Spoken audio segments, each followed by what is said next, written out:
in the immediate aftermath of 9/11, we did some things that were wrong. We did a whole lot of things that were right. We've taken control of the oil in the Middle East, the oil that we're talking about. Talking about the significance of the passage of time, right? The significance of the passage of time. So when you think about it, there is great significance to the passage of time in terms of what we need to do to lay these wires, what we need to do to create. We choose truth over facts.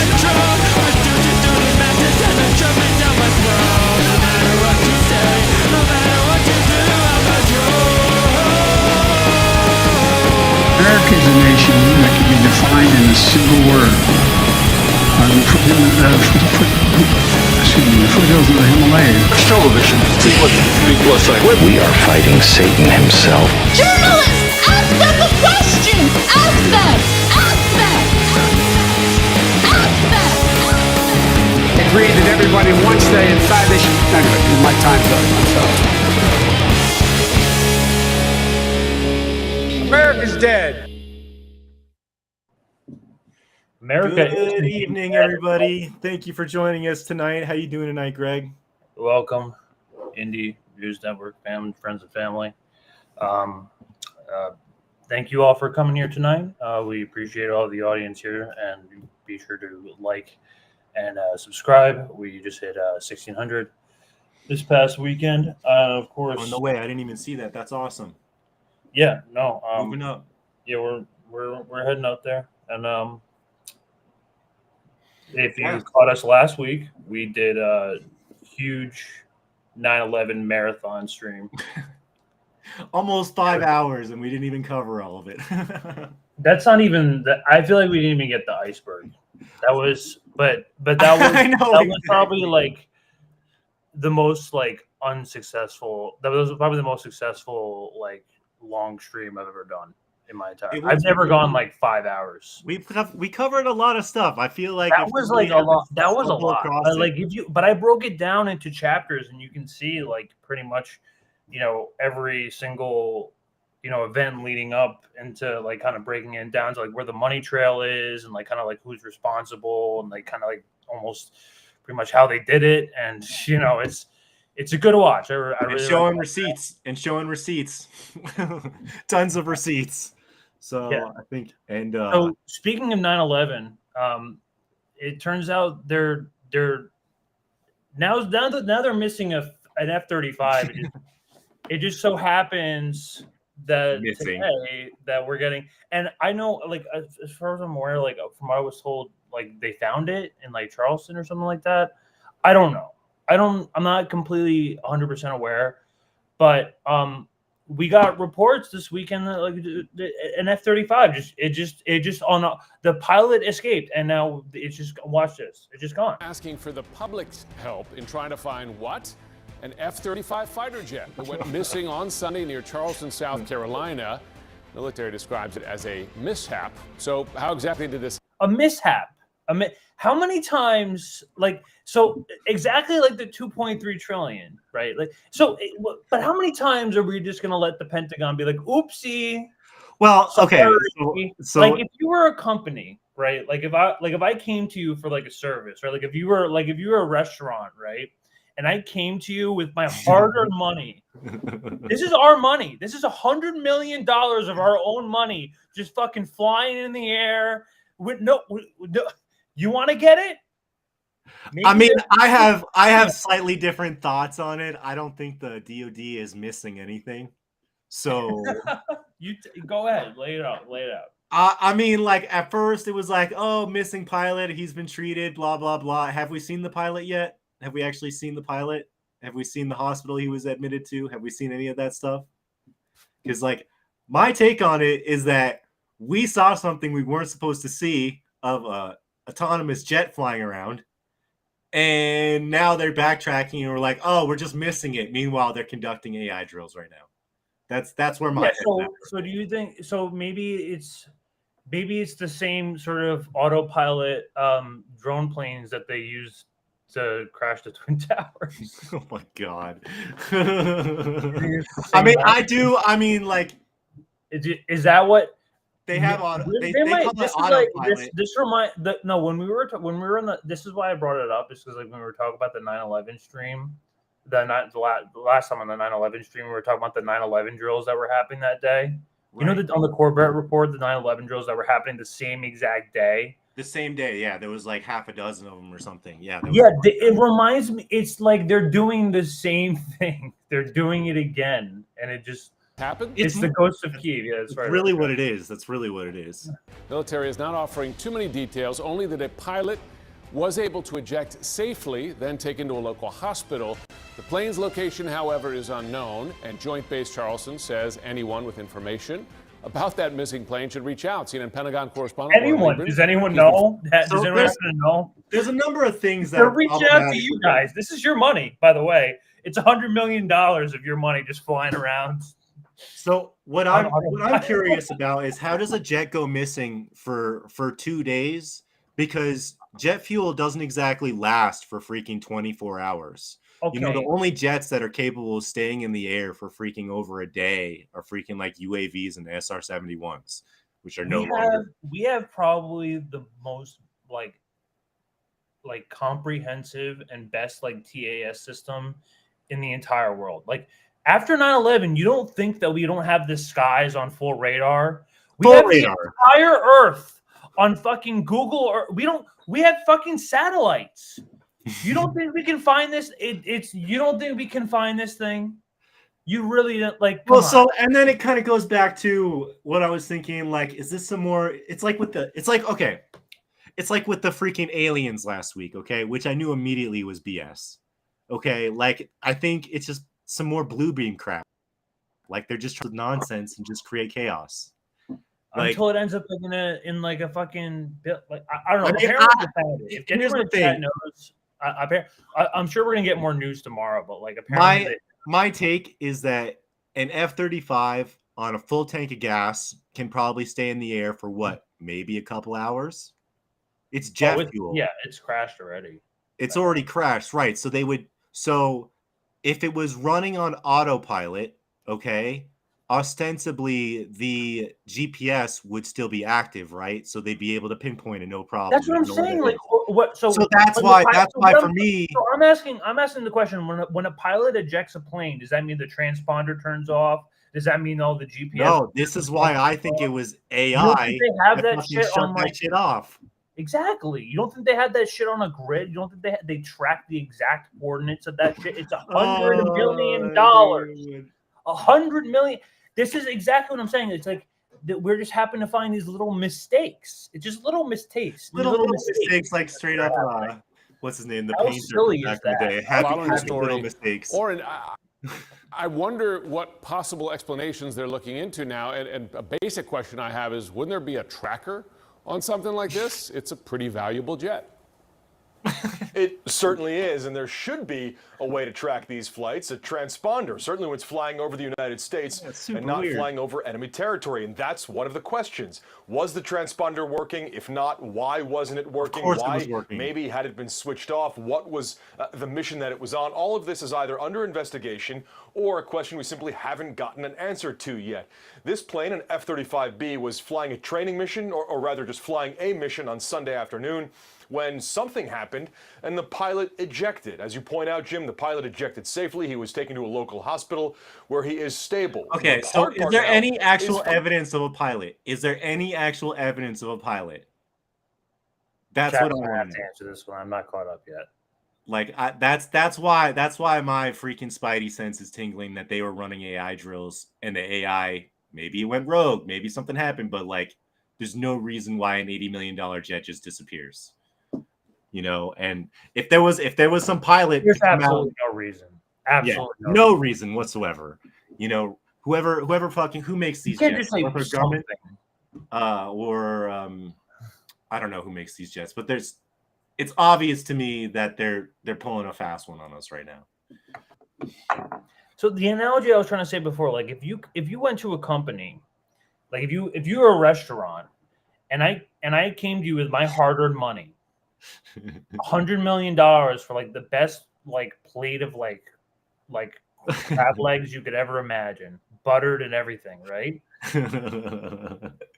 And you give me like basically the equivalent of like shit and puke and the combination of like spit and saliva and blood mixed into a blender with some like dragon fruit, and you serve that on a plate, and you said, "Here you go." Like that's basically that's how the U.S. government operates.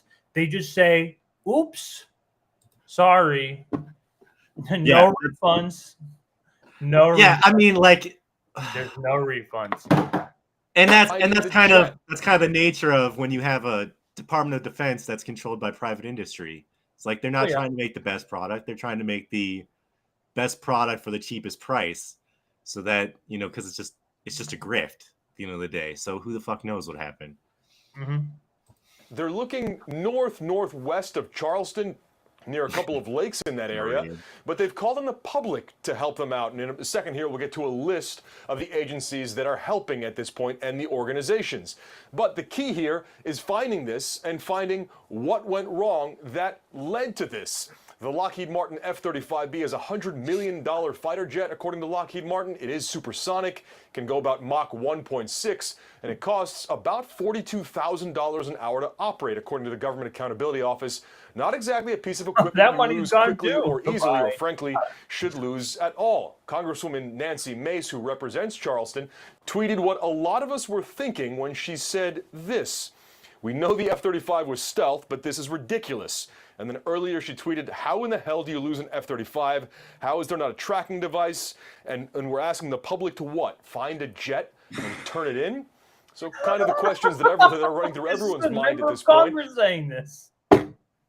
This is a member of Congress telling the Pentagon, we're being what the Psy-Op, fuck guys. are you guys doing? We're being fucking Psy-Op, guys. This is fucking In terms of bullshit. the list of organizations and agencies trying to help with this search, Joint Base Charleston, Marine Corps Air Station Beaufort, the Civil Air Patrol, the FAA, Navy Region Southeast. So, Jim, this is an all-out effort to find a missing fighter jet.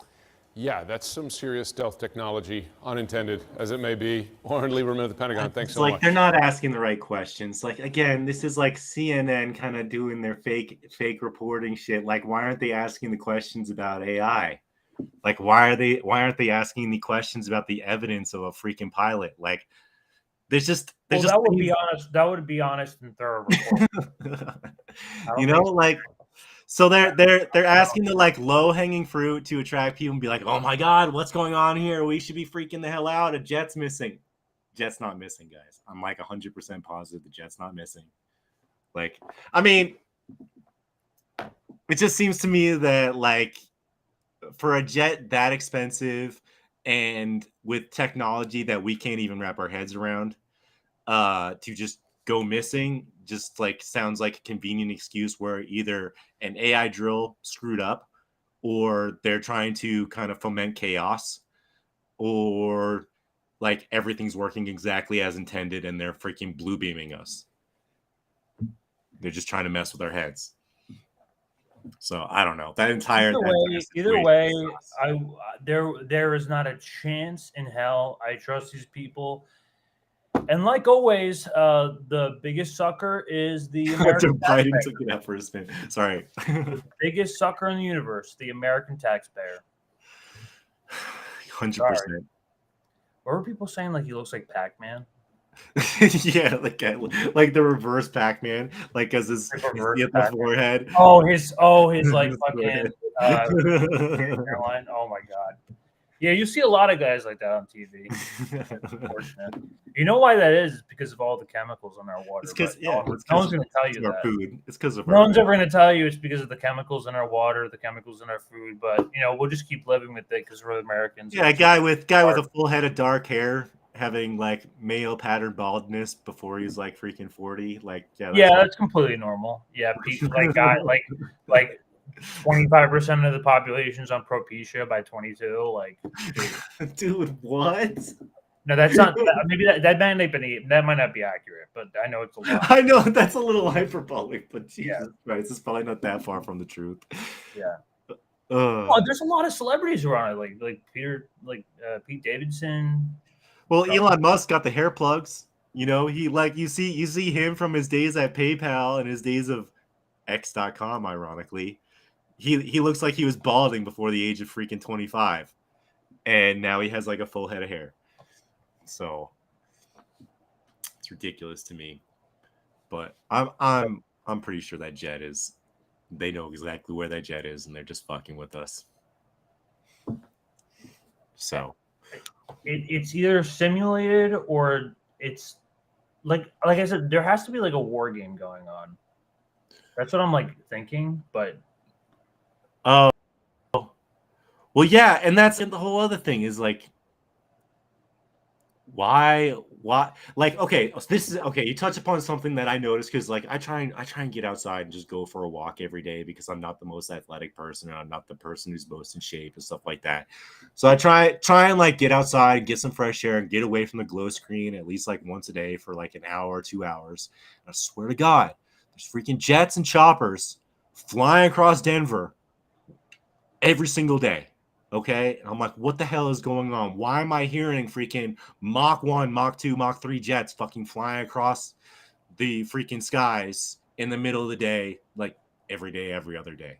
So when you say that there's freaking war games going on, like I'm not like opposed to you kind of going in that direction because no, there's absolutely secret military operations going on, like in the United States.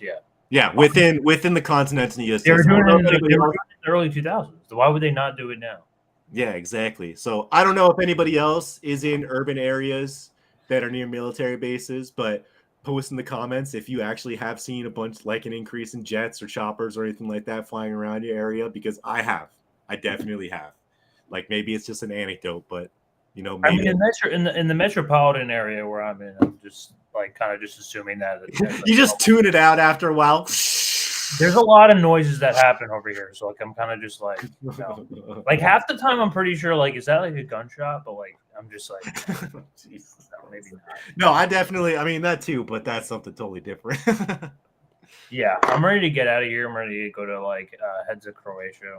Just I'm with you on that one. Yeah, I'm getting the fuck out of here. Blue Angels. Also, this past Sunday, which I happened to catch about like the last half of, was it's more of like a spook contest of like who's like what are the most like the biggest like billionaire NGOs like coming together to like kind of like bring like all of these like young people to New York. But like I mean like the money's all there, folks. I mean we'll just show a little bit of like what happened. These are not my clips. I didn't even bother to take like record any of my own because I kind of knew from the beginning this was kind of like, you know, a gathering of like the center NGOs, the DNC NGOs. Yeah, but that's a part of it. You have to feel bad for these people because their movement is being hijacked by billionaires and green NGOs who are like they're not. It's not just the environment; they're all over the world. I'll show it a little bit. Yep. I believe that we will win. I believe that we will win. I believe that we will win. I believe that we will win. I believe that we will win. I believe that we will win. I believe that we will win. We will win.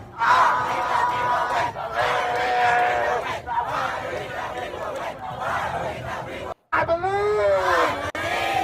And of course, that Sunrise Movement, who is, you know, they're funded by Soros, who told you to vote for Joe Biden. Then they were like, later on, they were like, how could you do the Willow Project, Biden? How could you? And I mean, we had that episode a couple months ago. We gave you our vote. Just ridiculous. And you went ahead and did the Willow Project anyway. But you're right. I do feel bad for the protesters who are doing this stuff in earnest because they do care about the environment and they're just getting co-opted by freaking Biden bros and freaking you know, the government just to try and like get more votes. It's just the most cynical shit ever. Like nothing can be untouched from freaking being co-opted. That's sort of my intention with this segment. I think you're right on that. On that, it's like, and I mean, I think in general, we all recognize that there is some sort of human impact on climate change. However, the scope of how bad our impact on climate change may be, it's co-opted.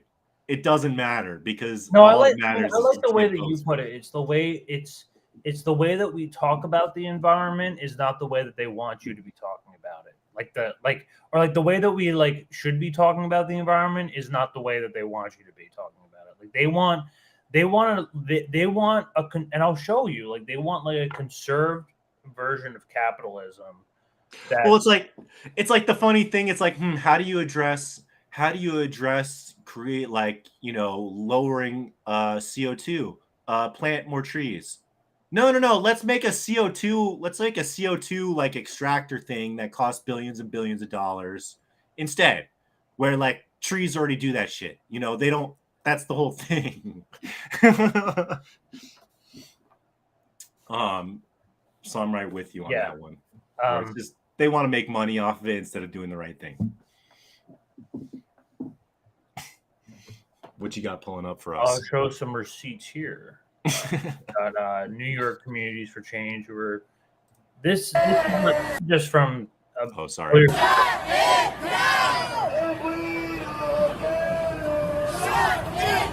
Biden, end fossil fuels. The guy who bombed a fucking pipeline. End fossil fuels. The guy who committed the biggest eco-terrorist attack.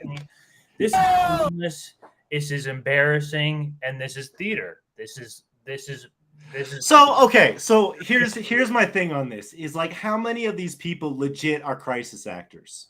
How many of these people legit went on Craigslist and found a posting? Oh, we need people to come out and protest on this sort of day for $20 an hour.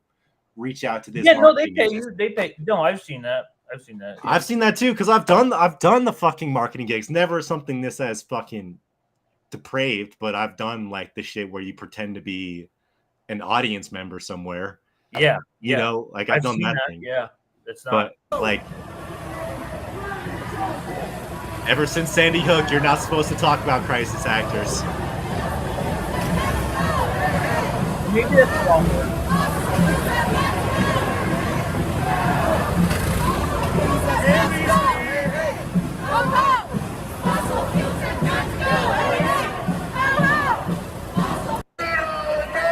So as you can see here, and let's just remember who was the one who ramped up our oil production. Oh, that was Obama. That's right. And who is Obama's VP? Oh, that was Biden. That's right. So we became the #1 oil producer. How? Oh, we did it under Obama and Biden. Oh, so weird. We went from 2 wars to 7, and because of Obama and Biden. That's right.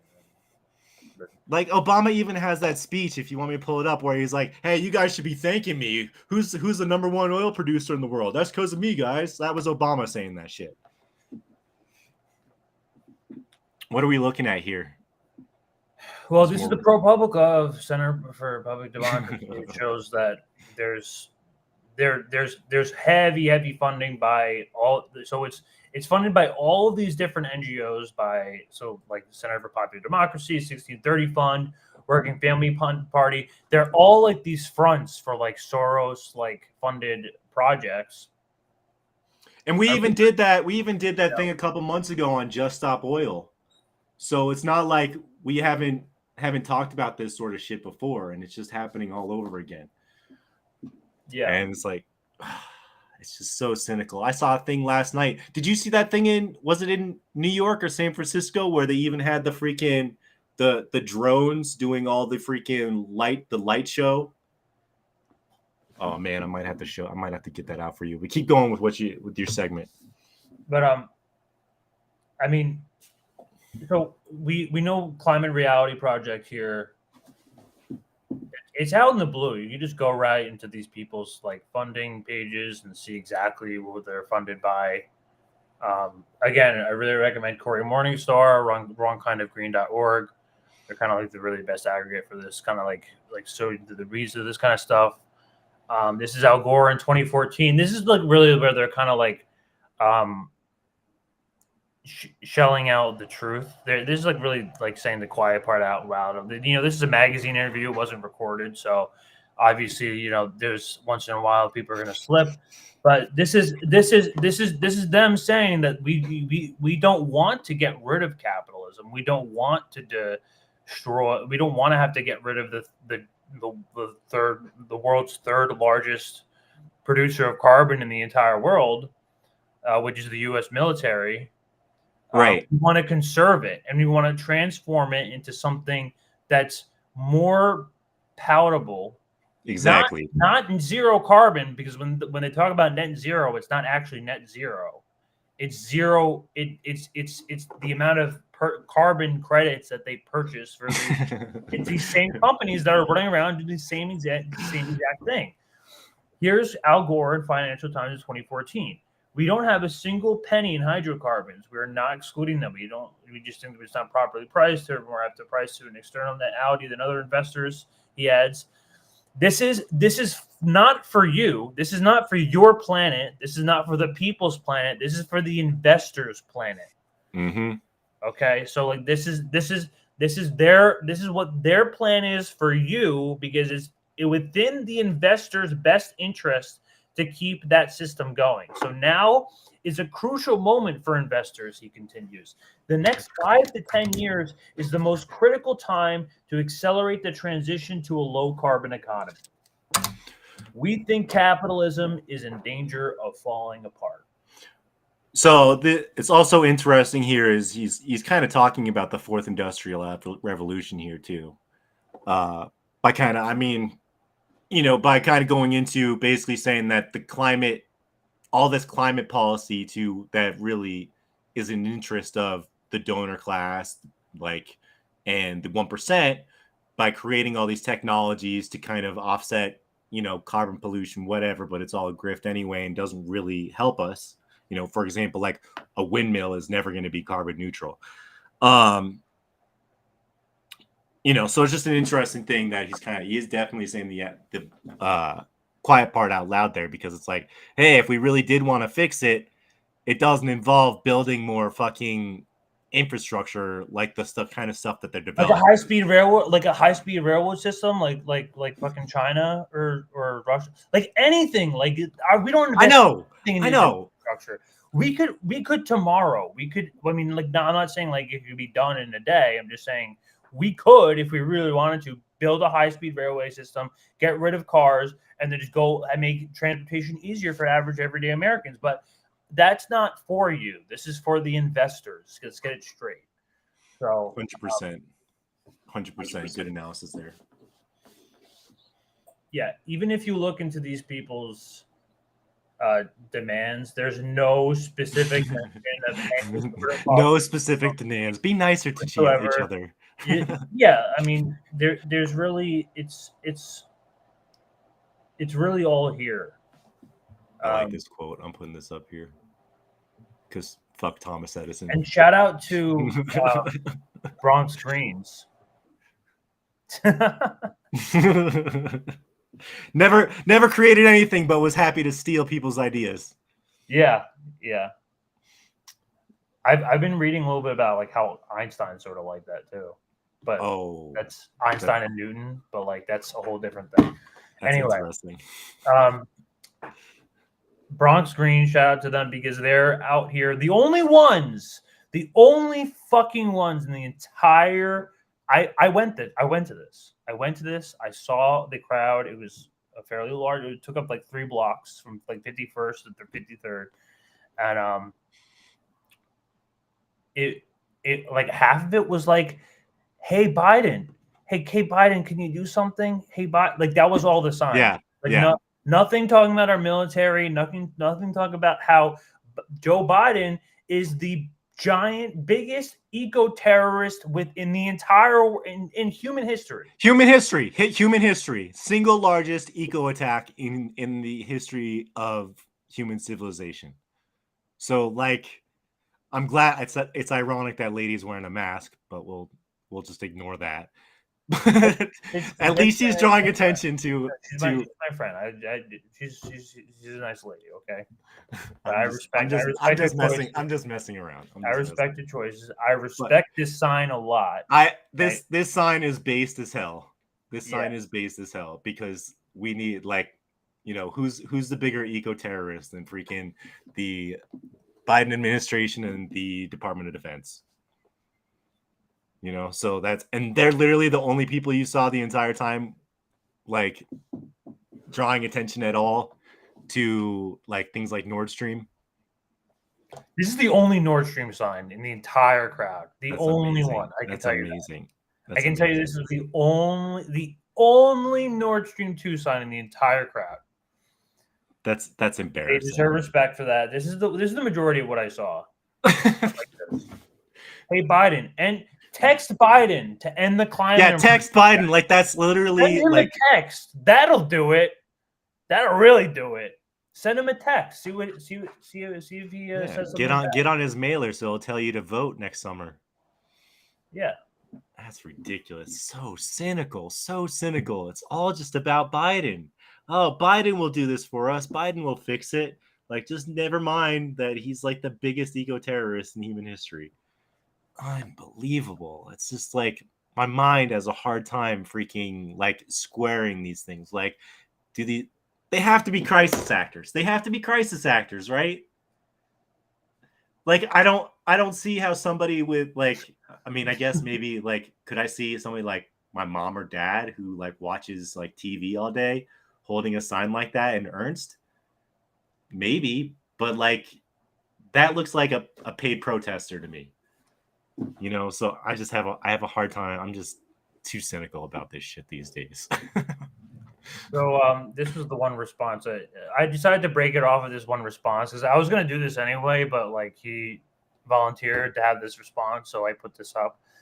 He said, without evidence, you post your that CBD, but I don't see any fossil fuel stocks anyway. Well, since you asked, here you go. Here's Center for Popular Democracy script getting millions from Democracy Alliance. Oh, look, receipts. Which funds New York Communities for Change as well. So there's Soros connection number one. There's the straight line. No, he's literally giving millions of dollars to these people. It's more than a straight line. It's more like a roller coaster, right over there. That's crazy. Yeah, I saw some big numbers on that list. Jesus Christ. Just like how do people think that these are organic protests when they're holding signs that say like, oh, Biden, Biden, Biden everywhere? Like that's, I don't know, man. Maybe I really do overestimate humanity. Stop using fluoride, guys. Stop using fluoride. Yeah, how about we ban the fucking chemicals that are like in our water and our food? We can't talk about how companies are. I mean, I'm sure they talk about it, but like there's a direction of like stopping fossil fuels as if that's gonna like make the like this carbon neutral is gonna like directly affect the environment. It's really like. I don't really want to get into the extent of it, but like, you know, it's just like on the surface level, can you really think that like somebody like an honest person who's just like cares about the environment doesn't consider things like the military industrial complex being the biggest polluter on the planet? I'm not sure. And I don't know why they don't bring this up. Is it the air is thick and smoky? The skies are turning orange. Oh, why do you think that is? We're literally funding the Ukraine by the billions. They're living the climate crisis, keeps approving fossil fuel projects. We're marching to New York City right now to demand President Biden. And of course, here is Soros again, back with his millionaire money, funding in the millions to make the road action. They're there. Soros's money. This is Soros's money in real life. This is Soros's money taking place in action. Millions of dollars. At least this is only a screenshot of the first half. There was tons more. There was more below this. This is just 300,000 of like the millions that they're. And like, I just want to add, because like Gray Zone actually last week kind of was mentioning some stuff about Soros, and I can understand if you hear the word Soros all the time, and you could start to think of it as like a dog whistle. But yeah. The problem is that you brought that up. Yeah. I just wanted to make clear that it's like one can draw attention to a billionaire oligarch funding money to these organizations to foment chaos and kind of steer the world in the direction that he wants. He funds coups in Ukraine and everywhere. Yeah, like he's a chaos agent. So it's just important. So I don't believe his money is going towards anything good. I definitely don't. And I'll show you why in a little bit. No, but my point is that that doesn't make you anti-Semitic. You know, like the whole point is that like Soros is an evil motherfucker who does all these motherfucking evil things. And he uses anti-Semitism as a shield to protect him from critique. But the truth of the matter is he does these things and he's acting maliciously against us, and we should be able to draw attention to that without being like having the ADL come after us. Yeah, that makes sense.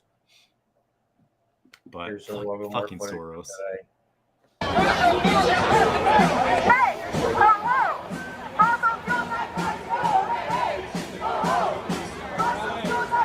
I hope you know this is all the same people as it's Bill McKibben, it's 350.org.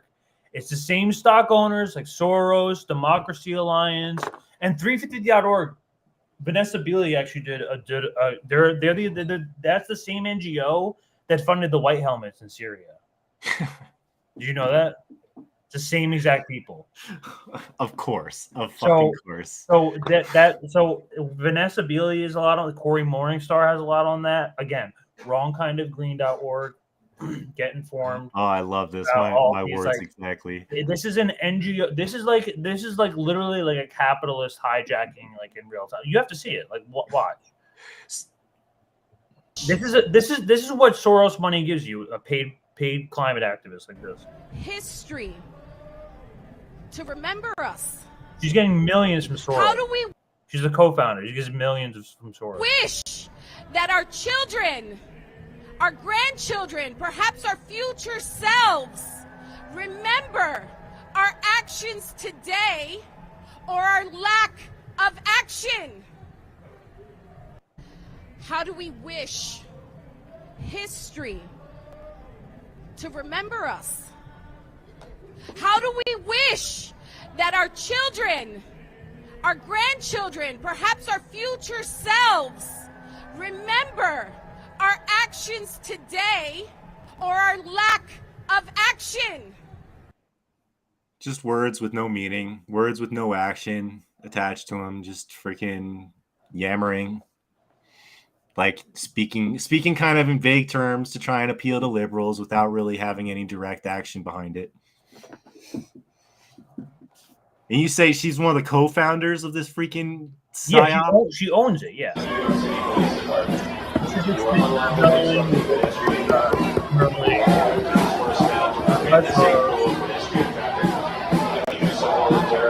No charges will be placed against you. If you refuse to disperse, you will be placed under arrest and charged with disorderly conduct. This is the New York City Police Department. You are unlawfully obstructing pedestrian traffic. You are ordered to disperse now to permit the safe flow of pedestrian traffic. If you do so voluntarily, no charges will be placed against you. If you refuse to disperse, you will be placed under arrest and charged with disorderly conduct. New York City Police Department. It's just like it's so funny to hear the cops. Did anybody actually get arrested at that? I'm not. So, I mean, you were there. How many people you think were actually protesting? Was in the hundreds, thousands? They said 7,500. I believe that. So wow. it took up 2 blocks. Big. That's a lot of people. This took up 2 blocks of East Manhattan. So I saw Medea Benjamin there. I saw Cornel West was there. Yep, we even got that Cornel West clip, but. Yeah, damn. So 7,500. Damn, that's a lot of people to be full of shit. Remember Alicia Joshua, the one that stood up to Gary. What's that? I forgot the fucking press secretary's name. KSP. Oh, KGP or KJP, Karine Jean Pierre, whatever her name is. Yeah, she was there. I only caught the last half of it right when they started the speeches. Like right after they did the march, you just like march around like 2 blocks or something like that. Again, it was a lot of Biden signs, a lot of pro-Biden signs. So what's your take? Was the protest meant to be an appeal to Biden, or was it meant to be a declaration against climate change? It was both. I mean, what this was this was an open ceremony for a warning signal for the capitalists to be like, hey, you better buy your carbon credits now, bitch, because people are gonna get pissed. We're gonna put in a whole bunch of different regulations. Oh, so this is how yes. Yeah. That's cynical, dude. That's fucking cynical. What do you think? Well, I mean, I didn't think at that level, but that makes sense. You have to read from Corey Morningstar, man, because this is how they this is how they do it. I mean, it's so fucking cynical to the point. Look at this. This is George Soros' stock portfolio this year. It's an increase from last year. 99 million on PDC Energy, which is Chevron. He's buying more money in oil while he's funding the same people who are going out there, and 7,500 people who are going out there making speeches and stuff like that. He's doing that while also buying more money from buying more stocks in Chevron. If you tell me that I don't know, you tell me if that sounds like a I mean, he's playing both sides. He's playing both. I mean, not even playing both sides, really. He's just co-opting one of the sides. It's full on puppeteering, like mastermind. Exactly. Shit. It's crazy. That's Absolutely wild. Okay, so let me get this straight. Just so your take and Morningstar's take is that Soros kind of coordinated this event to basically not him alone. Not him alone. But like Soros and his oligarchic company. This isn't the first climate march they've had. Right. But what you're saying is that the climate marches are mostly used to telegraph to the other oligarchs that it's time to get your shit together and kind of get behind this green policy shit because that's the only way we're going to keep it from getting our heads chopped off. Bingo. You just found the secret. That's the secret, everybody. That's the paid theater. Okay, so here's the corollary to that is like it's like ESG with Think. Okay? You know, because ESG is about like, you know, environment, social, and governments trying to convince corporations to get their shit together and trying to appeal to the masses in a way so they don't get their heads chopped off. It's like kind of like the same sort of deal. Like, oh, we gotta get people, we gotta like appeal to the masses with this green like climate change bullshit. It's time to get behind this stuff. So where does it end? Of course, our favorite Green Deal AOC spoke there. We organize out of hope. We organize out of commitment. We organize out of love. We organize out of the beauty of our future, and we will not. The beauty of our future. It doesn't even mean anything. We organize out of love. We organize out of the beauty of our future, and we will not give up. We will not let go. We will not allow cynicism to prevail. We will not allow our visions of a collaborative economy, of dignity for working people, of honoring the black, brown, indigenous, white working class. We will Come not give up. That we organize. Imagine if she did that to Pelosi. You had any of that? She's Pelosi Jr. She can't do that to Pelosi. Crazy. You'll see her as speaker one day, unfortunately. Oh yeah, no, she's gonna be president one day. Just wait for it. I want to play this. I'm not ready to say that yet. Right. Inspiration. Yes, thank you, Desert Mantis. Yeah, AOC is so fucking inspiring. But let's listen. Strange fruit is the blues, that's catastrophe. The problem of our politicians, they think ecological catastrophe is just a problem because they have managerial mentalities, something that they can get their hands around and come up with some incremental response as if we're not living on the edge of the cliff. This is catastrophe. This is the blues all the way down. But we all are blues men and blues women because the response of catastrophe is to never allow it to have the last word. We have solidarity in the face of catastrophe. Let us march together. Let us fight together. Let us laugh together. Let us dance together. Let us smile together. Let us cry together. From our indigenous people all across the country and the world, yes, we will not allow the organized greed to have the last word. Love supreme or love supreme. Yes, that was also Cornel West who spoke there. Among a minute of identity politics. But oh, poor Cornel West. Well, I mean, so Nick actually brought up a good point when I watched their stream today. They were saying that this was like basically like a campaign event for Cornel because Peter Daou was there. Yep. And I mean, ostensibly it was like, yeah, like why wouldn't he try and rally? He said like Peter Daou, like he said that he said his like top two issue is climate or something like that. That Cornel West number 2 issue was climate. I have to double check that. No. Peter Daou said that on Savvy Savs.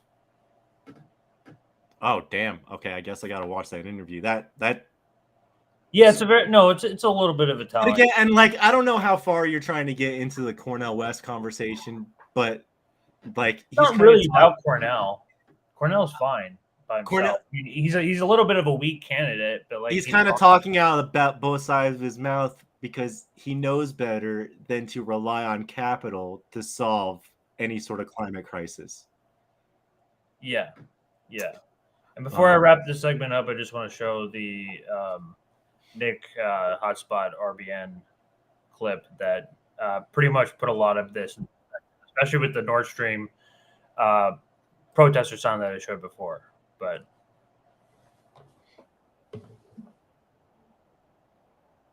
okay.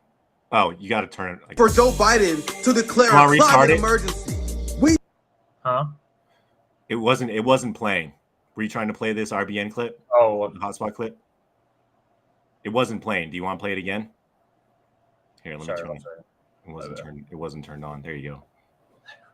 So we had a climate march in New York where a bunch of climate activists was demanding that we end fossil fuels and for Joe Biden to declare a climate emergency. We demand that Joe Biden end fossil fuels and declare a climate emergency or we will vote for him again. Bam. This was a glorified DNC event. You had the Sunrise Movement that was there, who sheep-herds young climate activists into the Democratic Party, and they were notorious Biden supporters. Fam, they had one of the biggest sellouts of our generation at the event, AOC, and they treated her like a rock star. We organize out of hope. We organize out of commitment. We organize out of love. We organize out of the beauty of our future.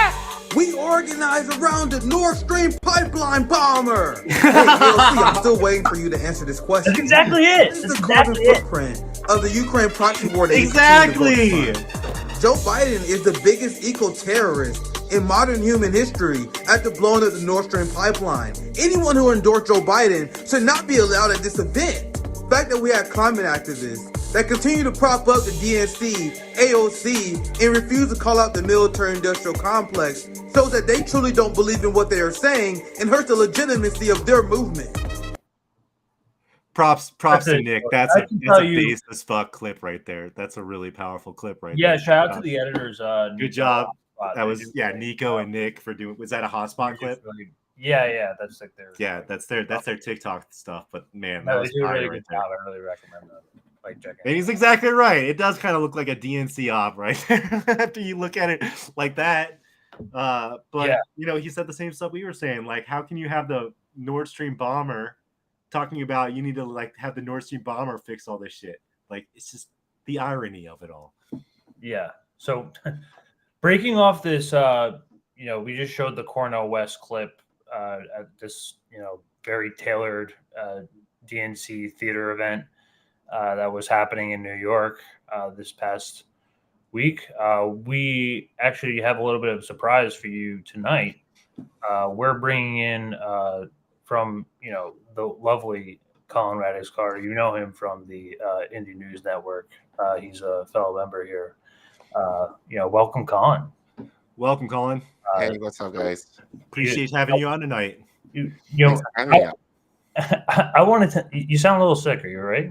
Yeah, I'm just fighting a cold. I'm good. Oh, okay. I think I got better. Sorry about that. I like the glasses too. I don't know if I've seen these before. School. It's back to school for Collin. Yeah. We know me and Collin bonded a little bit over this past weekend because we both got a little bullied over this Peter Daou thing. It's been, I mean, you know, this is a subject that like we're not really willing to talk about, but it's since like we're like kind of like getting like slammed by like public figures back and forth about that means you're over the target. I have the gift. I'm not sure what it is. Let me a lot of these people just feel like I tweet at them thinking they're not gonna listen to me, and then they respond back to me. So yeah. So like I mean for context, I just want to bring this up. You did quote on Twitter. I was the attacks on Cornel West are not necessarily going to come from the right or from the Democratic Party. It will come from principled leftists. The Democratic Party will plant people on the left to go after Cornel West.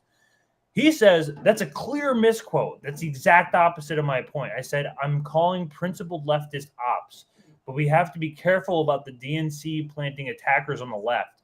Feel free to criticize, but don't put words in my mouth when the video is right there. You follow up with the receipt. Infiltration. I see the problem of infiltration very differently, Savvy. I was warned early on. The attacks against Dr. West are not necessarily going to come from the right, and they're not necessarily going to come from the Democratic Party. They may come from places you don't expect them to come.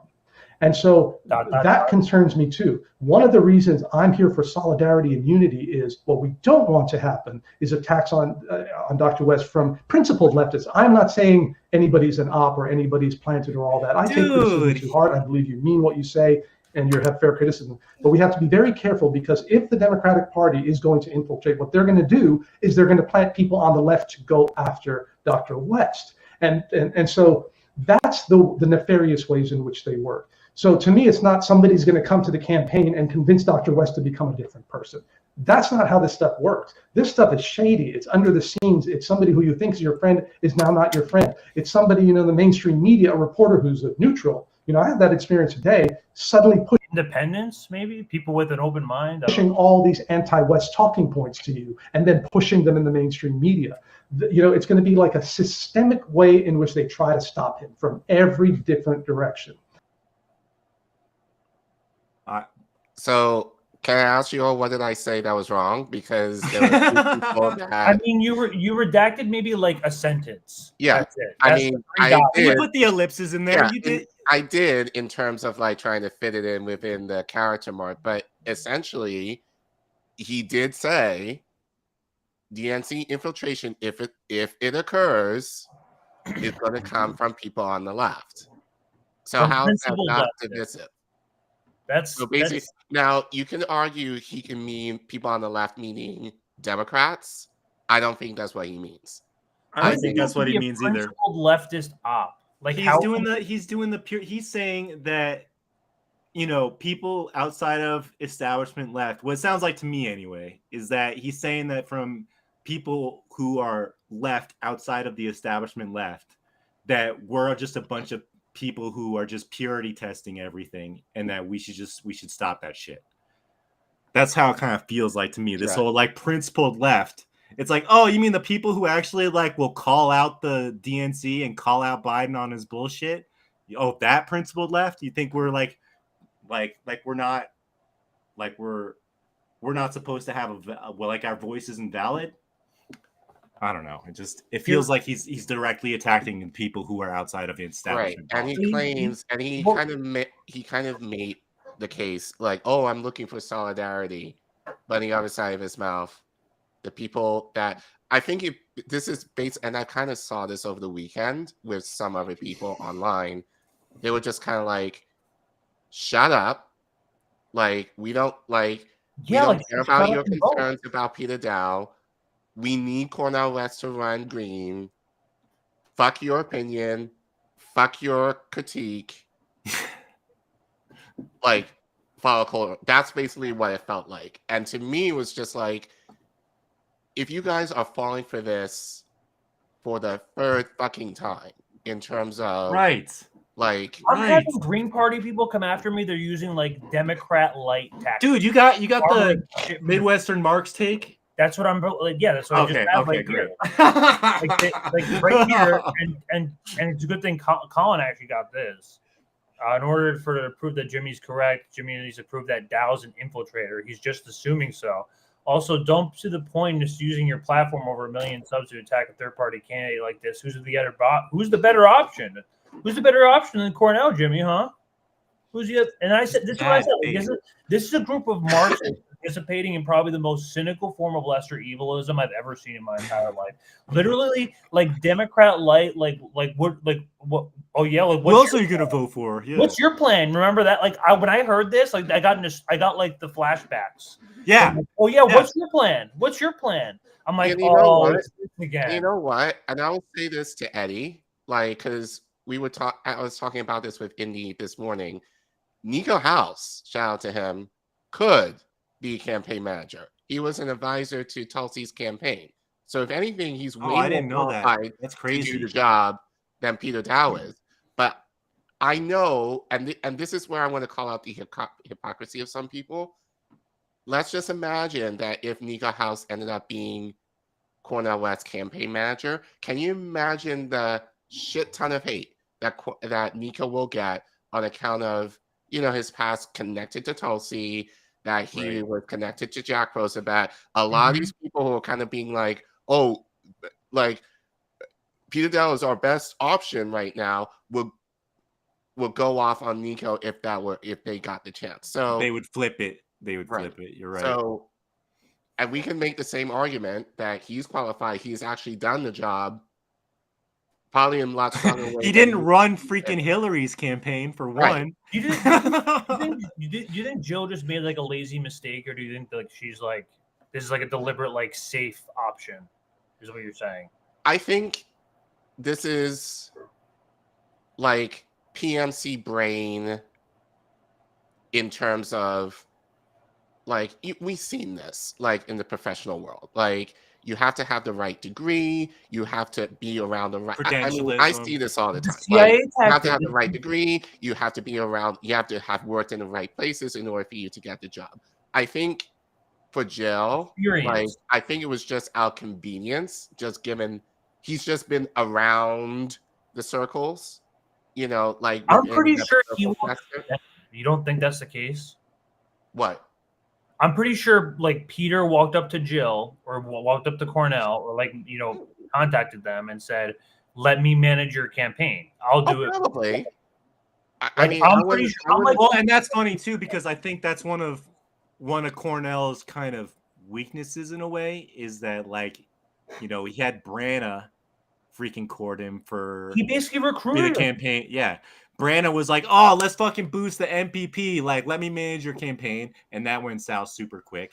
And like, and you heard West the other day, what was it on Door's interview? Like, I speak for myself. I'm my own man sort of thing. But clearly he gets influenced pretty easily by people in powerful positions. And I think that's kind of what happened with him and Daou. Yeah. It's not about really, it's not even about Cornell. Like, and like Cornell's fine. It's just he's a little bit of like a weaker candidate in I think a lot of the people's opinions, but like that's just like his, you know, personality. You know, definitely he could bring a lot more flair to it. But like we're finding ourselves into a point where like I'll be proud to show it. Here I am getting fucking ratioed by Midwestern Marks, Eddie Liger. Who's calling me? He's like, you can vote for whoever you want, but don't vote at all, douchebag. I don't really care. No, because that's really solidarity language right there. You know what? That's bullshit. Because if you looking to increase and this is how they run. This is how they run a third party. This is how they run. This is how they run a third party campaign. Right. Oh, then just don't vote. I don't care. Peter said on Saturday that his priorities is like helping the oppressed within the working class, which what does that mean? Mm-hmm. Like, you know, and climate change. Again, like I would argue that the economy should be the number one issue that you guys tackle. But more importantly, the number one issue you guys should be tackling is what strategies are you going to formulate to be able to get to that at least 5%? Because voting green is not popular. I live in DC, and I know plenty of people in my arena who know about Cornel West are not going to vote for him. So just because of the rules, the 5% rule, the 15%. No, rule. But it's just like it's the idea of voting outside. It's the idea of voting outside the duopoly. They don't see the benefit of, you know, like. And there's a lot of propaganda in terms of, you know, Biden, Trump, you know, that we have to go with the stronger candidate who allegedly is Biden. Like, I know plenty of people like that who may like Cornel West, respect Cornel West, but they're not going to vote for him. And given what Peter's saying, it's like, oh, DNC is saying like the infiltration is going to come from people on the left. You know, you just lost a ton of people right there, the very people that will go to bat for Cornel West. If you came up with a plan. You lost me on Peter Daou. I'm sorry. You lost me on Peter Daou. and like that was a non-negotiable. Like we have plenty of. It's not like as complicated, and like they're making it seem like way more complex than it already is. Well, it's like Collin was saying about it's kind of PMC brain. Like it's all the credentialism. Like he's the right person to do it. Right. It's like you can't think outside the box and find like, look, I live in DC. I know plenty of people who've worked on local campaigns who can't. Now, granted, they're shit lips, but like you're telling me you cannot find like an up and comer that you can hire to kind of do or someone with talent or is looking for that opportunity to take that on. Like it's almost kind of like, and I know even it's so cynical. Like the idea, like I see Bree on this list. Bree would have been better. Bree was saying was campaign managers who work nationally are so far, which might be true. I don't think that's not. I don't necessarily want people to lie about that, but like, why we try and recycle the same people who are usually on these campaigns, mostly for the Democratic Party, and especially with Peter, given his history, like you should have been well aware that that was going to not make people happy. And the fact that Pete, responded to me, I think because he saw the viewership on my tweet, that he figured, oh, I better respond to this. It kind of shows like, you should be trying to engage people in a way and kind of convince them that you're trustworthy enough that people would be willing to vote for Cornel. One, vote green, but two, vote for Cornel West. Like that does not give me or other people like I know online any confidence that Peter is a good working in good faith, and by association, Cornel West.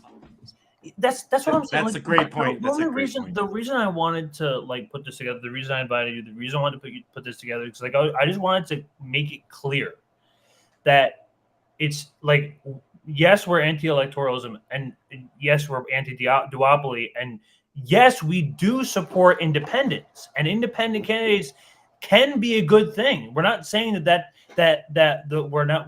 we actually want Cornel West's campaign to succeed. We want to see it to be effective, and in order to be effective, you have to not make terrible choices like this. Look, not even that, but like I'm a transactional voter. Like I'm not giving my support to Cornel. Like we're a year out, like, and people already are like, "Oh, I'm all in." Fine, if you're all in, but I'm kind of like, I haven't seen anything from him yet, especially given like what I just said, and like what is your plan to break that 5% benchmark? Like, what is the plan to be able to do that? How are you going to, first of all, making sure that you aren't enough ballots in certain states to be able to try and crack through, but then like it's one thing on the left. I think he's going to get enough people on the left generally to support him. What about the regular schmegular person who is not online, who's not very familiar with Cornel West? How are you going to make yourself a viable candidate in comparison to Trump and Biden potentially?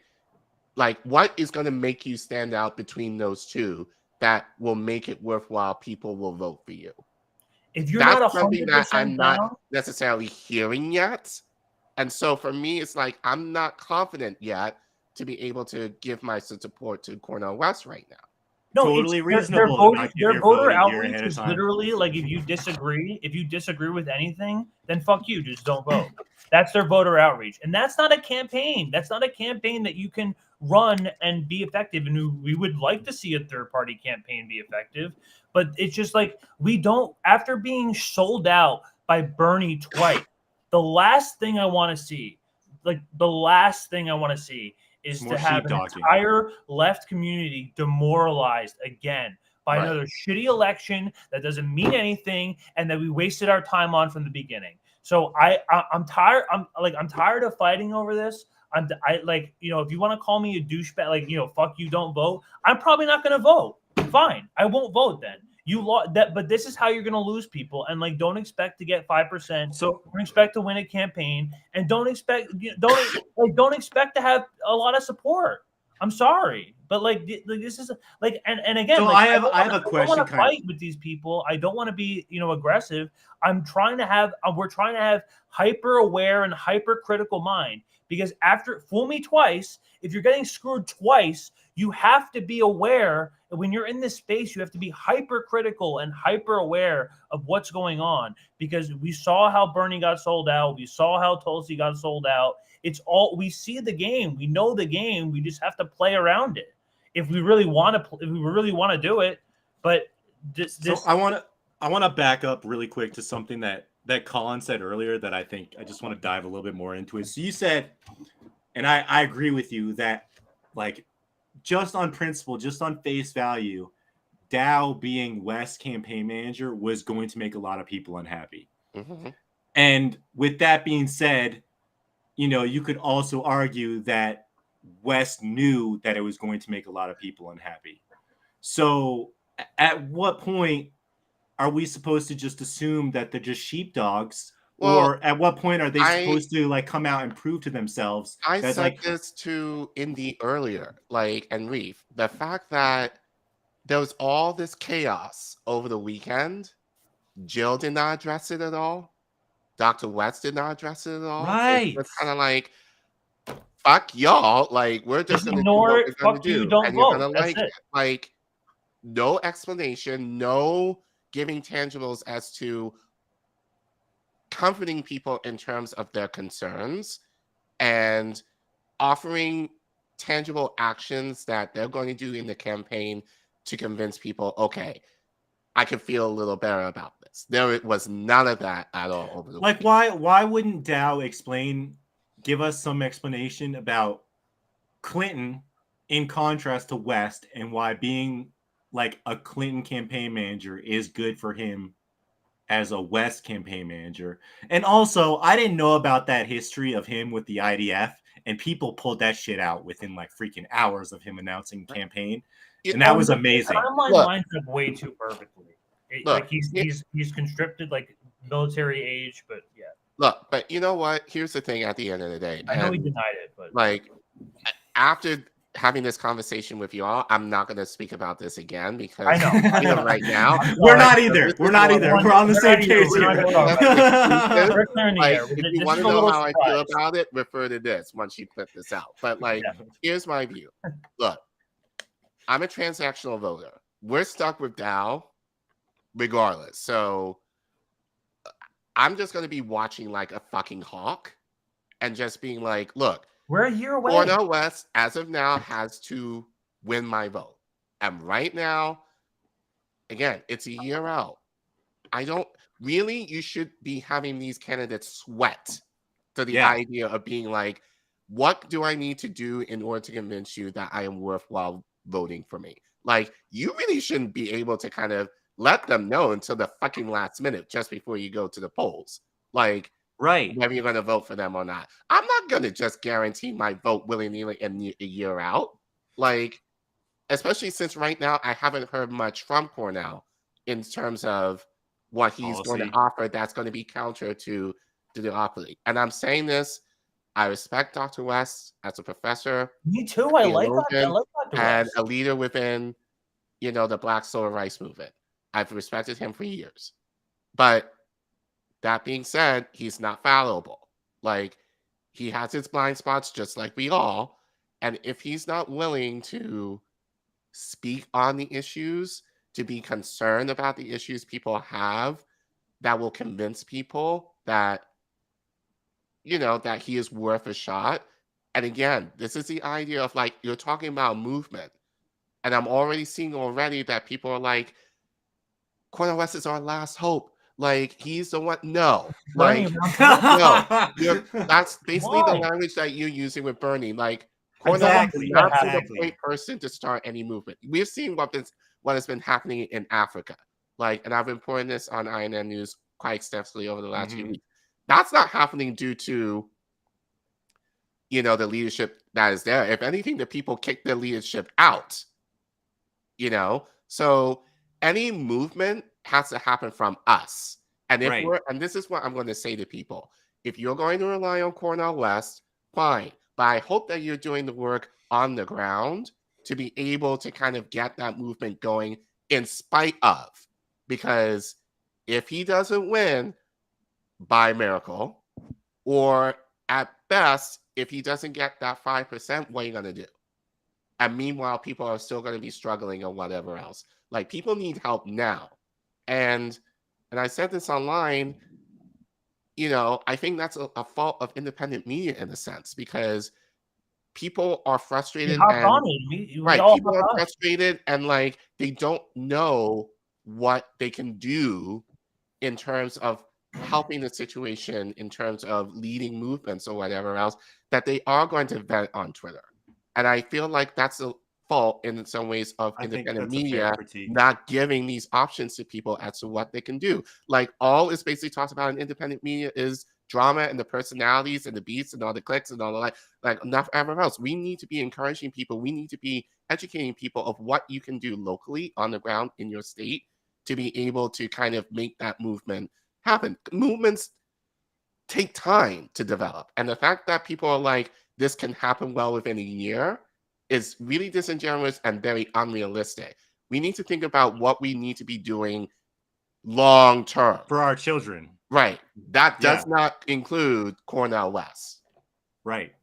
It's much bigger than that. That's why like, and also part of this segment, I want to like make sure that, like, you know, we're all on the same page here about focusing on community building and focusing on what we can do as people instead of relying on superheroes or candidates or any of these people to come in and save the day, because we learned this lesson. And we see this stuff happening in Maui. We see a lot of mutual aid happening. You know, unfortunately not as much as we should, but you know, unfortunately when it gets to like a certain point, you know, when every American city becomes like East Palestine, you know, that's the government's not going to help you. Like, we're going to have to rely on each other. So we're living it. We're trying to fix. We're trying to prevent a potential fascism when the fascism is already here. Yeah, exactly.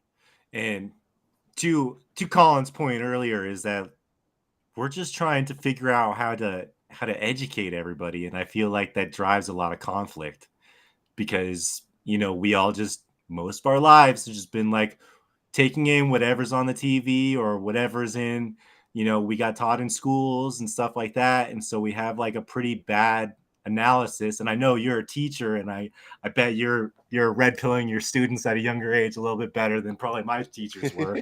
But I think, like, and that's kind of why I kind of do my show on Thursday with a little bit more theory to it, because I think, like, you're right, like, we need to come from kind of this base understanding of how fucked everything is before we try and like grow out of it and figure out what a movement is actually going to look like.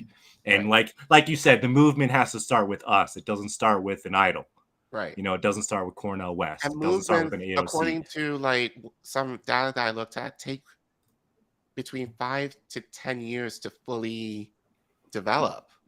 So it's not going to be just a year thing with Dr. West that this revolution is going to come. This needs to be, this honestly, and I'll say this real quick. This is my frustration with the Greens, just generally. Mm-hmm. You had a great opportunity since 2016 to develop an upward swell that right now you should not even be worried about the idea of getting 5%. That should be unlocked right now. But what have they done since 2016? Not a damn thing. And I blame the National Green Party for that, because they just kind of, and I think a lot of it is lack of money, but then like, you know, like a lack of enthusiasm, like, and the fact that but there's also infiltration and like poor decisions. Right. And it's like the fact that we have Howie Hawkins as like a candidate back in 2020, like, and he's CIA. He's literally CIA. Howie Hawkins. Right. Yeah. And now we have Cornel West again. I love him, but it just seems like they're trying to fly the plane as they're building it at the same time. Like, House was like, it's a good analogy. Good like, analogy. where's the communications director? Like, Peter Daou should not be necessarily be making the case for Cornell like he is. That was Bree's job when she was with Bernie. Like, right. So where is that person? Like, is Daou And that's one of the things I don't understand. Like why I know Brianna's got like her thing and she's got her show and all that stuff. Like, it seems like her as a campaign manager would have been a much more natural decision for Cornell West than Peter Daou. Like, that was the first person I thought of. Like, Brianna Joy Gray makes perfect sense.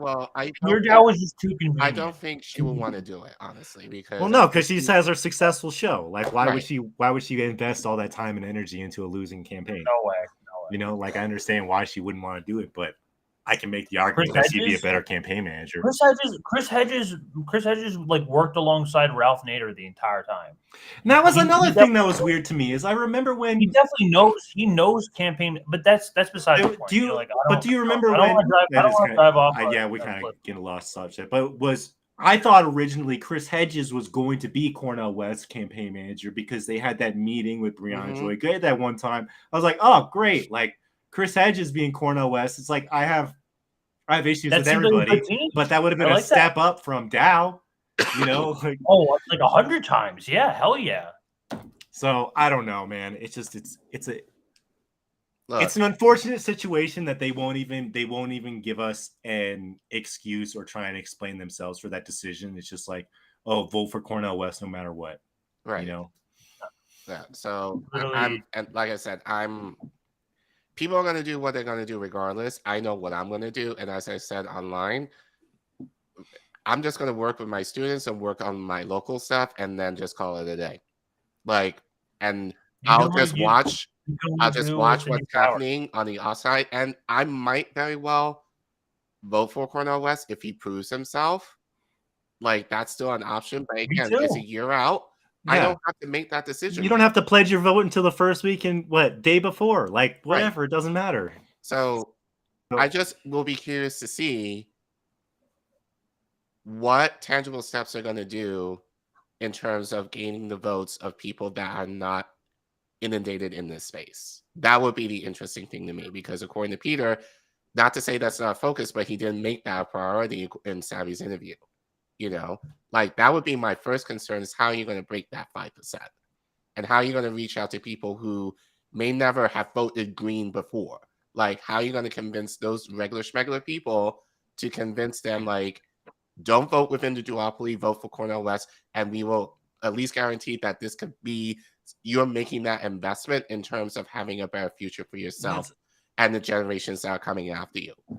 Like, and that even speaks to a bigger thing, that there's like 100 million people who don't vote. Like, why aren't they trying to go after those people instead of going after the DNC lights? Like, there's this whole group of people who are unaffiliated and don't give a fuck to begin with. Like, why not try and tell them that there's a better option?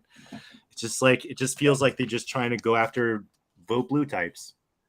That's not going to end well. Really, I just feel like right now is people who are just disenchanted with both parties, and I wouldn't say necessarily the working class who don't vote. So, but as I said, that's my opinion. That's my opinion. I feel like I have to keep saying that.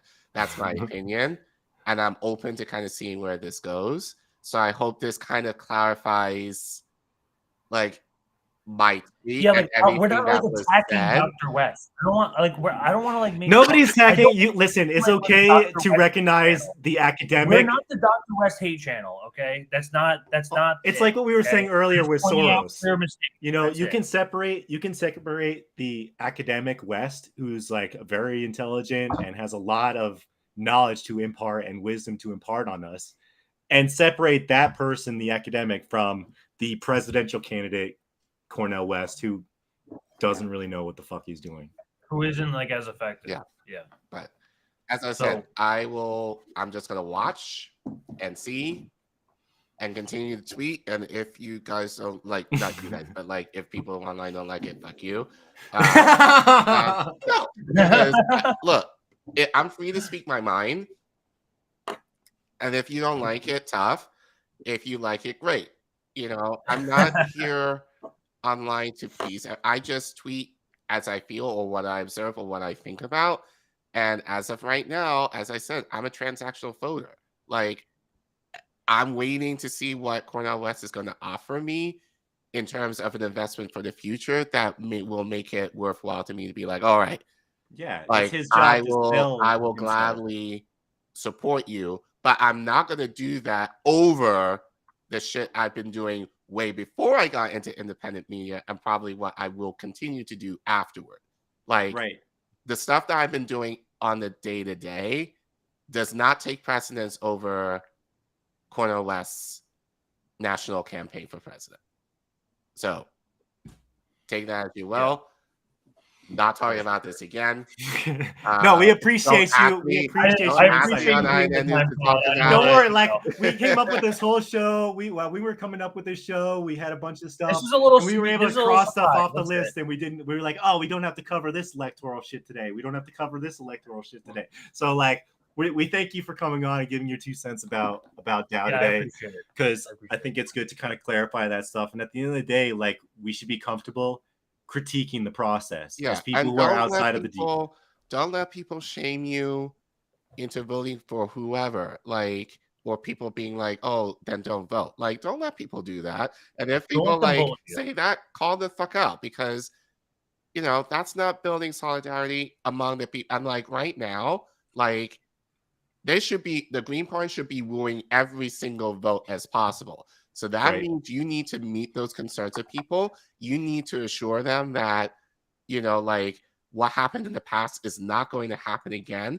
And you need to give tangible steps as to what you're going to do moving forward to convince people that this is a worthwhile investment, not just in this election, but moving forward. And if they're not doing that, and if you're not asking that, you're not doing yourself a service. And as you said, Greg, perfectly, I don't want people to be as frustrated and depressed as we have seen over the last 8 years of putting your hope and your dreams into candidates that, end of the day, fuck you over. Well, and that's another thing we kind of have to recognize is that, like, you know, we've been through, we're old enough to been through at least 3 or 4 national elections to have voted or been able to vote in 3 or 4 elections. And they're reaching out to freaking, you know, 17 and 18-year-olds who don't have the same background as we do and see the same struggle that we had watching Bernie sheepdog in 2 elections. They don't have that context. So it makes it that much harder for us to kind of like convince the demographic that's like, yo, man, you need to kind of like step away from this kind of like duopoly rhetoric. Yeah, can I speak on that real quick? Like, I was talking to someone online who was like, oh, Jimmy Dore is a problem and like we need to expose it for the truth. Like, I don't get. Look, Jimmy is a fucking comedian. Like, I don't understand why people are like so infatuated with him to the point that they call him everything but a child of God. I think he ruined it. And it's only the opposition who have a problem, who are deranged about it. Versus someone like Vosh, who I argue is more dangerous. Like, I don't know people in my life who knows who Jimmy Dore is. Like, in my regular life. Right. I know children who know who Vosh is. Yeah. And given what he talks about in a very subtle way, like playing video games and spews all this shit, like, to children and teens, like already getting them in the mindset of thinking in terms of the Democratic Party and all of that. Don't you think in your mind that's more dangerous than talking about someone like Jimmy Dore, who actively pushes against the duopoly? And at the end of the day, if push came to shove, he would vote for Cornel West if he really needed to. Yeah. He's probably voting for Cornel still. Right. But everyone is like, Jimmy Dore sucks and like Jimmy Dore is a problem, whatever else. Like, get off of Twitter and actually talk to people. Like, most people in the world do not know who he is. Don't know who the fuck he is. Yeah, like, he doesn't have that kind of power. You know? So well, it's funny. It's funny you mentioned that because like I'm researching for my show on Thursday about kind of OnlyFans and that sort of stuff, and streamers like Vouch types will have like 10-year-olds on watching their shit, and they'll be promoting or talking about OnlyFans and stuff like that a couple of years later, and now they're promoting that stuff to ostensibly children. Right. You know, so there's this whole, I think you're absolutely right, that's like who's the real villains we should be kind of going after. Right. And funny enough, Peter Daou was right to call that out. But the problem is not with me or any one of us here. It's like people like Vosh. Yeah. So not me who want any of them. Like third-party options or independent options to succeed. Like I want that to happen in this country. But apparently I'm the problem because I called out your idol. But yet, if we start critiquing Vosh all the time, now we're just getting into the drama. So there's always this balance. No, but I think it's important. But I think it's important that like to kind of make that notice that people will have a problem platforming Jimmy Dore and their thing, but they'll very easily have Vosh on, and you know who I'm talking about, even when he has said shit about said people. Like, they're still willing to platform him. Right. So it makes no sense at all.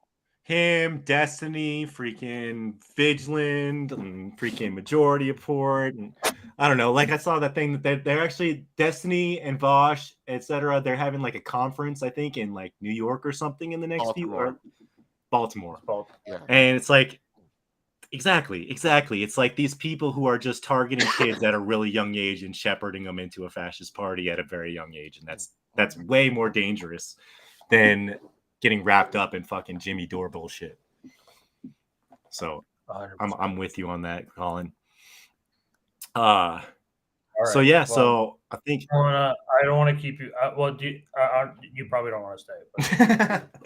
But I wanted to extend the invite just in case. Yeah. Well, we really appreciate you coming on and giving your 2 cents about Daou. Thank you guys. Thank you for letting me clear the air. Hopefully, people understand. Well, I will say, I will like just regards to my tweets. I think generally, and again, I think that kind of shows the community that I've kind of accumulated over the last few years. But I think especially, just I think people generally know of my character at INN and otherwise online that it was really only bots that were kind of going off on me. Like the fair majority of people were like, yeah, we actually agree. So, shout out to you all for like, once again, having my back on that. So, but yeah, like I said, I want good things to happen, but I also am aware that it cannot happen under the coattails of one or a couple of people. We all have a stake in this. That's my encouragement to all of you is that don't rely on any politician to do the work that you should be doing regardless. And you will need to continue even your best candidate. Because again, I live in DC. I know a lot of these people who, were, I wouldn't say friends, but more or less acquaintances that talked a good game, and then they'll like go behind policies that are detrimental to people, like within the same, like in complete 180. Like I've experienced that just personally on the local level. So it's just giving me cause to be like, focus on the people, get the people involved, and build that movement from there. Because any movement that's going to happen has to happen among us, that we can force the politicians to do whatever we need them to do. And unfortunately, that will include Dr. West. So, Well, we really appreciate you having you on tonight, Collin. Thank you so much. No problem. Thank you, guys. It's been really valuable. Thank you so much. And shout out. When do we get to see you next on Wednesday? We got Wednesday on yeah. I'll be on with Reef at 9. Nice show. Yeah. So not talking about this. Gonna talk about more. No, we're not talking. Not talking about it. No, don't ask me. I do have a story that I'm excited to talk about that actually relates to local activism that I am doing. That actually kind of relates from the national level, kind of bringing it down to local. So I'm excited to talk about that and maybe having our community involved in some of the data that I need to collect.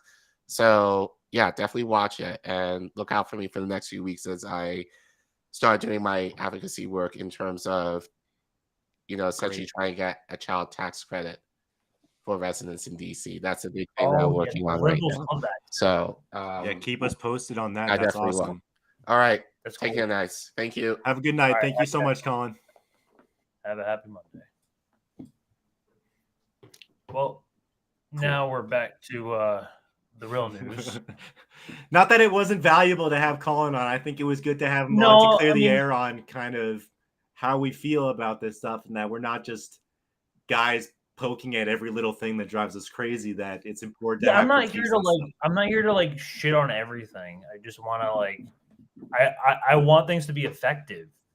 It's not for any sort of like any other reason than to like, sit back, watch, and just completely collapse to the ground. Like that's I don't. No one wants that to happen. I don't think anyone. I think that's where we're coming from, and maybe that's something that us as deeply cynical people who have seen Bernie crash and burn a few times, have seen what happened in 2020 and 2016, all that stuff, have seen these kind of things repeat over and over again.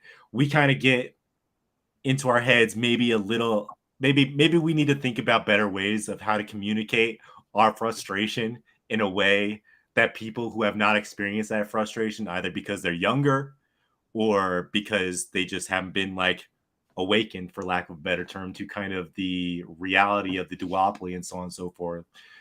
Maybe the self-crit here is for us to figure out better ways to try and communicate with those people.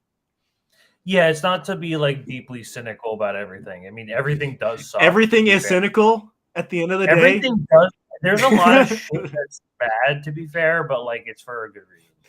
But do you want to move on to? I think we're ready for Iran. Now this is a totally different direction, but yeah, let's start with that Clare Daly clip. You don't even really have to show the other stuff, just her video. I know I put in my thing, but Clare Daly said, for people who don't know who Clare Daly is, and I'm fixing my camera at the same time, it keeps doing this because of the brightness on my freaking other monitor. For people who don't know who Clare Daly is, she's the member of the European Parliament speaking on behalf of Ireland. And she said some incredibly base things the other day. And so we're just going to play this clip and then kind of go into it. Thank you, President. I support the self-determination of the people and the emancipation of women in Iran and everywhere else against repression, patriarchy and theocracy, something women in Ireland know a hell of a lot about, I can tell you. But I'm not a fool enough to... I love this woman. Yeah, like... Speaking of goats, absolutely, Clare Daly. Oh my God! Imagine if we had her in the U.S. Imagine we had this woman here. She would be an S tier interview, but it will never happen because Sabby interview. Did Sabby interview? Or she might have, but man, yeah, Sabby. I'm pretty sure Sabby interviewed. Just like, but we all, everybody at In, huge fans of Clare Daly. I think she's. Oh my God! I want to I'm 27. I want to marry her. Serious. Let's listen. She said something in this speech that made me decide to do this segment. I really like her tattoo, and I also she's got fire. Think that there will be any help for the people of Iran from a cat's paw parliament in the lair of imperialism in Brussels or in Washington. And we saw that once again in July when a parade of European parliamentarians, including Enda Kenny, Ireland's former Taoiseach, and President. A gaggle of MEPs, including some members of the European Parliament, in this discussion, flocked to the Free Iran World Summit in Paris to rub shoulders with the extreme right in America and support the 10-point plan for overthrowing the government of Iran. An event organised by MEK, an extremist cult accused of intimidating, torturing and murdering members of the Iranian diaspora who sided with Saddam Hussein against the people of Iran, showing yet again that despite all your sloganeering in here about human rights and democracy, European elites are just bandwagoners for regime change. Okay, so before we start getting into the nuts and bolts of this, I am going to show a little clip from quite a while ago, the Eric Fromm clip. just because what I went down this rabbit hole. I was like, what the hell is the Free Iran Summit? Like, why is there a Free Iran Summit? And it's literally a summit with thousands of people in attendance, including 500 members of the European Parliament, global Western leaders, et cetera, who gather at this extremist conference, okay, with the MEK, which was designated a terrorist organization until 2012, okay? They sided with Saddam Hussein, okay? Just absolutely insane. We love them. And we love them. We love them. But I thought what she said, like what Clare Daly said about this organization in that short 1 minute clip was so fucking mind blowing to me that I decided to do a whole segment on it. And before we get into a segment, because it mind blowed me, it was just like, it was so hard for me to comprehend the absurdity and like degeneracy of the world that we live in. I just want to play. Like a lot of people were. I do want to point out quickly. Like some people were aware of this. Like during like a couple months ago. This is still fairly recent. But like a couple months ago, this same Free Iran World Summit was running like for like the women. You know. Yeah, they were doing the thing like, and I'll talk about that too. But yes, they do leverage the kind of like women's rights thing to try and implement regime change in Iran. But before I get into it, started off at about 54. This is Eric Fromm. I mentioned him in my stream last week, or maybe it was a couple weeks ago, in some different context. But he's talking here basically about society being insane right at 54 seconds. 54 seconds. I'm trying to see this. Oh, are you not seeing? We'll get it on. Okay, you're good. Yeah, I just wanted to drive home that what we're about to see, it was mind blowing to me, and this guy kind of grounded me a little bit. So usually, Dr. Fromm, we reserve the word insane for individuals. Do you think it's possible that some societies might be insane? But if we mean by insane, a lack of sanity, then indeed I think whole societies can be insane, and many societies have been insane, and I'm afraid we are on the way to it too unless some drastic changes occur. But I have to add one remark here. There are two concepts of sanity. A society can be sane in the sense that people adjust themselves to it and to its norms. But it can be insane in the universal sense of what is good for man as he exists. In fact, all the great norms, whether you take the Ten Commandments or the teachings of Buddha or the teachings of Christ, are norms of human sanity, which refer to human existence, to mankind, and they are all based on the idea also that the loyalty to man and the values in man are higher than the loyalties to any given societies and the values represented by it. All right, so basically, you guys, as Greg said, this did happen in the beginning of July, but this has been pretty. I mean, there were some protests that happened outside Paris as it was happening. I actually got a. Can I point out real quick? Like this reminds me. Like I will always bring back this headline because it's just like such an outline statement. But ex-U.S. Army Psy-Ops expert Fox News fired Tucker Carlson to main semi-lobotomized quasi-retarded population, which is where we're at. I feel like we're already that's really where it is at. That's really where it is at. We're post-truth. We're post like any sort of like objective fact. Like, and I've been actually like I still am like deep into the woods of like the metaphysics, where it's like they a lot of metaphysics is like sort of just like really kind of made up, and like Newton like really kind of like solidified this like scientific perspective, and like no one follows that anymore. It's just pure speculation and just math. Like quantum physics is just math. It's not like right. They just make this shit up. Like a lot of it. like, and a lot of it is like not really like it's not even true like half the time, but you know, that just goes to show where I mean, that's kind of where we're at, but I don't know if Tucker Carlson ever covered this. So that being said, the Iran summit happened at the beginning of July, and there's been some videos on, and I saw Clare Daly's clip, and so now we're going to talk about this literal terrorist-funded, terrorist-organized summit that happened in July. Who was there? Who was talking? And they're talking openly about overthrowing the state of Iran. So to start off with, the Free Iran World Summit 2023 held in Paris on July 1st, 2023, and organized by the National Council of Resistance of Iran. That's a terrorist group. Okay, that's the opposition group to the state of Iran. Straight up, it's a terrorist group. Just straight up terrorist group. Out in the open, and it's like I'm so glad that we did that 9/11 stream. I know. It lays out a lot of the woodwork of like where all this like kind of started. Kind of like where our heads at.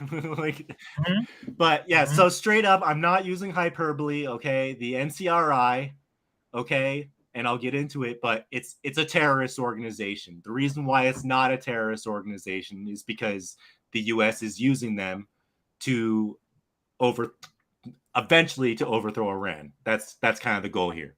But the National Council of Resistance, this terror group, was attended by thousands of participants from different countries who came to support the Iranian people's struggle for a democratic republic and to condemn the Iran regime's human rights violations support for terrorism. Now, again, this is doublespeak, okay? NCRI are the terrorists, and I'll get to that stuff in a second. But I wanted to kind of show you who were some of the attendees here. So the summit aimed to unite the international community in support of the Iranian people's fight for democratic and secular republic. Now, this is obviously propaganda. Take that with a grain of salt. The event saw speeches from several prominent figures, including former U.S. Vice President Mike Pence, former U.S. Secretary of State Mike Pompeo, former Prime Minister of Canada Stephen Harper, former Speaker of Federal Parliament of Germany Rita Sismuth, former Speaker of the House of Commons in the UK John Bercow, former U.S. National Security Advisor John fucking Bolton. Okay, so the worst fucking demons in this entire planet all gathered together in fucking Paris with an extremist group, straight up extremist group, to just get together and talk about how they're going to overthrow Iran. Okay, so now you see why I played that clip in the beginning with Eric Fromm talking about, hey, society's insane. Okay, when we're talking about openly with thousands of participants about overthrowing a nuclear power, essentially nuclear power, you're participating in an absurd society. And so it's just good to keep. No, we want to bomb Mexico. We want to coup Iran. We'll do what we want. So let's dig a little deeper into this. And of all people, I am literally going to show you guys the MEK from the opinion of the Council on Foreign Relations, which, as I'm sure most of you guys know, is not exactly the most nonpartisan organization out there. In fact, they're pretty fucking neocon for the most part. So the fact that they say some of this stuff kind of makes zoom in a little bit more, makes it even more kind of crazy. So let's talk a little bit about the MEK for a second. This is the group that Clare Daly, one of our world treasures, okay, said was a terror group. So let's start off. The People's Mujahideen of Iran, more commonly known as the MEK, is a controversial Iranian resistance group. It was once listed as a foreign terrorist organization by the United States for its alleged killing of U.S. personnel in Iran during the 1970s and for its ties to former Iraqi leader Saddam Hussein. Recognizing the group's rejection of violence, the State Department delisted the MEK in late 2012, but voiced ongoing concerns about its alleged mistreatment of members. So yes, I call them a terror group. For you guys who are kind of familiar with our kind of thought process and you kind of see what's going on with Azov and all that stuff, you can see why America would be interested in delisting them as terrorists. Oh, we love Nazis. Yeah, we delisted them so that we can use them as proxies. Like, what about Operation Paperclip? You think that ended? Yeah, exactly. Exactly. You think so? Do you really think that, like, during Operation Paperclip, that we just threw our hands in the air and be like, "Oops, sorry, Oh, my bad." Oh yeah, just like that fucking F-35, they're just flying in the air. Just like, "Oops, sorry, that's your government. That's your government." Oops. So the sorry, try again next time. Just crazy. Sorry, we wasted your money. So the MEK helped Islamists overthrow the Western-backed Shah in 1979, but broke violently with the clerics shortly after a revolution and were forced into exile in France in 1981. So France ostensibly kind of supported them, but then in the middle of 1980s, in the mid-1980s, they actually got thrown out of freaking France too because they were too extremist. So the MEK was founded in 1965 by, I'm not even going to say it. They say a leftist, but that's kind of pretty smooth language right there. Oh, it's a leftist. Yeah, no, they even use the word Marxist sometimes. Iranian students opposed to the opposed to the monarchy of the Shah Mohammad Reza Pahlavi and its supporters in the West, including the United States. Many of the MEK's most influential founding members, including leader Mossad Rajavi, were imprisoned by the Shah in the 70s, and several were executed. Throughout the decade, the MEK orchestrated terrorist attacks against the state that killed several Americans working in Iran, including military officers and civilian contractors, according to the U.S. State Department. By 1978, some 45,000 of 60,000 foreign workers in Iran were Americans. Okay, so the MEK were targeting Americans all the time in Iran. The MEK denies any involvement with these incidents, asserting that they were the work of a breakaway Marxist-Leninist faction known as PACAR, which hijacked the movement after the arrest of Rajavi. So let's see. I'm going to go down to support for Saddam. So, in 1986, the government of Jacques Chirac expelled Rajavi, okay, and you'll see this lady in a second, and much of the MEK as part of a deal with Tehran that freed French hostages held by pro-Iranian groups in Lebanon. According to the U.S. State Department, the MEK was then welcomed into Iraq, where it supported Saddam Hussein's war against Iran in 1980 through 1988, and reportedly helped quash Kurdish uprisings in the north and Shia unrest in the south. Saddam armed the MEK near the end of the Iranian conflict, quote unquote, with heavy military equipment and deployed thousands of MEK fighters in suicidal mass wave attacks against Iranian forces. The IRGC killed some 2,000 MEK in the ill-fated assault known as Operation Eternal Light. The MEK, of course, denies any role in the suppression of the Kurdish and Shia unrest in Iraqi in 1991.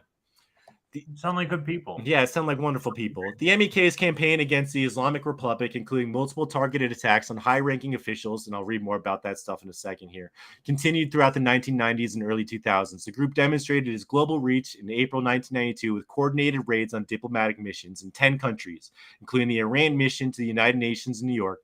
The MEK said the attacks were in retaliation for Iranian airstrikes on the group's base outside of Baghdad, so they have an excuse for everything. In 2003, French police arrested more than 150 MEK members for allegedly plotting and financing terrorist attacks. The EU had labeled MEK a terrorist organization the prior year. It was delisted in 2009. The Iranian government blames the MEK for the deaths of more 12,000 Iranians over the past 3 decades. So I'll stop turning that for a second. I want to dig a little bit more into some of the shit that they got involved with. So give me just a second here. I just want to look through my notes for a second. Okay, so what I want to show you guys, do I have that Rand Corporation? Did some of this stuff get moved around? Are you looking for the Azov stuff? Oh no, there it is. Okay. The Rand Corp. Okay. So I just want to, what's the funny thing? No, go up. Do you see? I'll put this in the chat, in the private chat for you, so you can play this. So something that's very ironic about this, okay? The MEK were so fucking evil, okay? We're so fucking bad that the person who put them on the terrorist list, the foreign terrorist list, was none other than freaking Madeleine Albright.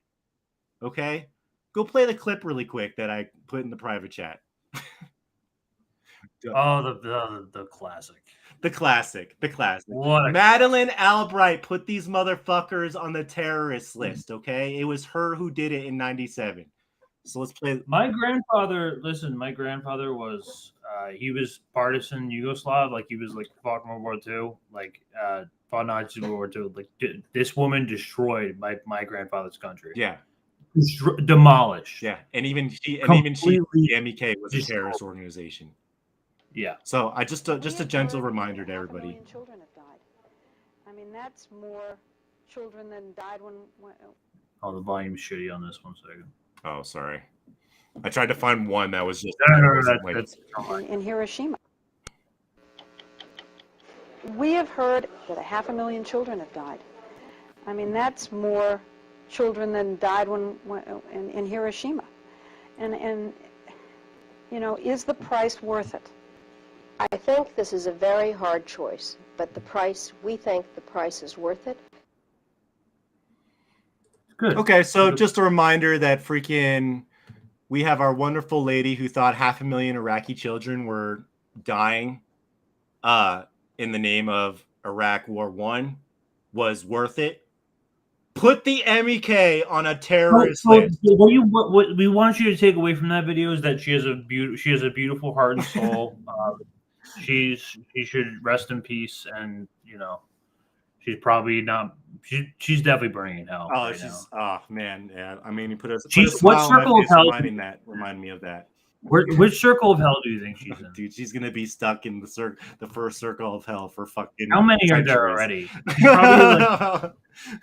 She's probably she's down there in like the 90s, like 96 circle. I don't know. I've never read Dante's Inferno, so. But they made me read it in high school. It's surprising. Really? Okay. So let's read a little bit about what the MEK did during Operation Iraqi Freedom. So during Operation Iraqi Freedom, coalition forces classified the MEK, an Iranian dissident group dedicated to a violent overthrow of the Iranian government, as an enemy force. The MEK had provided security services to Saddam Hussein from its camps in Iraq and had been listed as a foreign terrorist organization by the Secretary of State Madeleine Albright. After a ceasefire was signed, the U.S. Secretary of Defense designated this group's members as civilian, quote-unquote, protected persons rather than combatant prisoners of war under the Geneva Conventions. A RAND study examined the evolution of this controversial decision, which has left the United States open to charges of hypocrisy in the war on terrorism. I wonder why. An examination of MEK activities establishes its cultic practices and deceptive recruitment and public relations strategies. A series of coalition decisions served to facilitate the MEK's leadership control over its members. The government of Iraq wants to expel the group, but no country other than Iran will accept it. Thus, the RAND study concludes that the best course of action would be to repatriate the majority of its members to Iran, which in 2003 granted amnesty to the MEK rank and file and appears to have upheld its commitment. So the rank and file, as long as they went to Iran and were like, we're no longer, violent mujahideen, the Shah of Iran accepted them. Obviously, if you are not rank and file, you're getting the wall if you fucking go into Iran.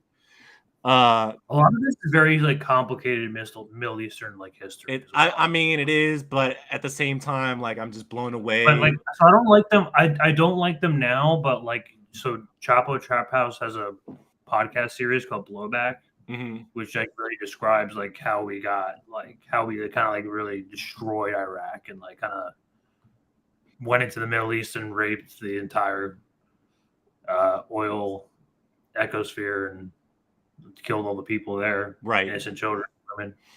So you can see that there's a nice, rich history of the MEK during the Iraqi war, where we should have treated them as prisoners of war. We should charge them as terrorists, but no. And we'll get more into that stuff in a second. But one thing that's kind of ironic when you see how we kind of gave them special protection instead of treating them as prisoners of war. Who else do we give special protection to? Oh, Azov. So I did have an article there about kind of how we do the same thing with Azov, where the Azov was a terrorist organization, but we wanted to destabilize the western region of Russia, so we were still funding them weapons. We were still helping them out. It's kind of the same kind of idea that I'm seeing with the MEK that I see with something like Azov. So I can stop sharing that right there. So let's start getting into some of these videos. So first off, what I want to show you guys, give me 1 second here. Let me see if I can pull this up. So this is crazy. So this is the fucking leader of the MEK, okay? This is the straight up leader of the NCRI, a terrorist organization, and she has a YouTube channel with 18,000 subscribers. Yeah. Make sure to like, comment, and subscribe. So what's she's a literal terrorist.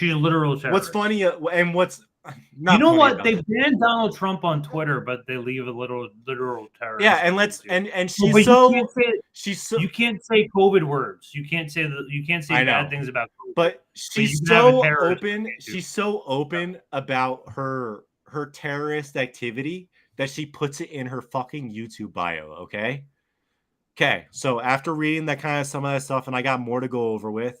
Okay, official and student movement affiliated with the PMOI, which was kind of a precursor to the MEK, against the Shah's regime. So she's been involved with the MEK since the early 1970s. Official in the social department of the MEK, so she was a propagandist for the MEK between 79 and 81. And then she actually thought it would be a funny idea to run for the Iranian parliament in 1980. Then she became one of the joint leaders of the MEK, ostensibly Rajavi. Was either her husband or a relative. I haven't looked that far into it, but she was one of the leaders from 85 to 89, and then became the Secretary General of the MEK from 89 to 93. And since 93, she's been the fucking president of this terror group. Okay. She's just saying that on her YouTube bio. No problem. Okay. So straight up terrorist. You can't say anything about COVID. Yeah. You can't. We can't even fucking talk about COVID. Can't talk about COVID. Can't talk about any of that talk stuff. about COVID. So we have to go to Rumble where no one is. So like that's. So we besides got fucking that right wing up. Let's see. I think we can pull up her keynote now. So let me share that with you here. Pull this. Wait, which one? The speech on? I got the notes pulled up. The speech on. Mariam Rajavi at keynote at Iranian. I'll just put it in the chat. All right, guys. My internet is not very good, so my stuff gets really choppy when I. I had this up. Oh, okay, great. So, like, just to kind of give you a scope of this Free Iran Summit, and show you guys kind of the absurdity of it, we got a little video here of the first keynote. Okay, again, you can see her name, Mariam Rajavi. I'm not going to play very much of it, but I just want to show you guys that she was speaking quite aggressively. So we'll play a little bit of it, about 2 minutes of it, just to kind of give you a scope of it.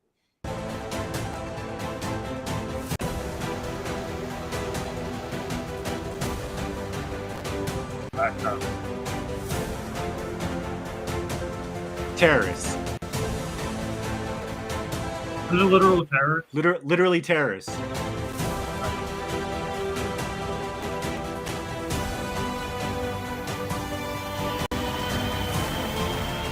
And this is in Paris, France. Paris, France. Hosted this. Just a bunch of terrorists in France. Oh, you got to put your captions on.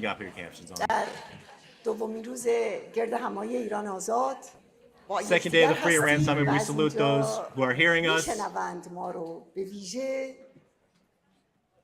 especially the people of Iran and our rebellious supporters who create epic moments every day. Oh, how epic is that? We stand strong amidst the tempest of subterfuge and schemes set forth by Khomeini's regime. This meeting is a testament to a deep-seated truth of our era.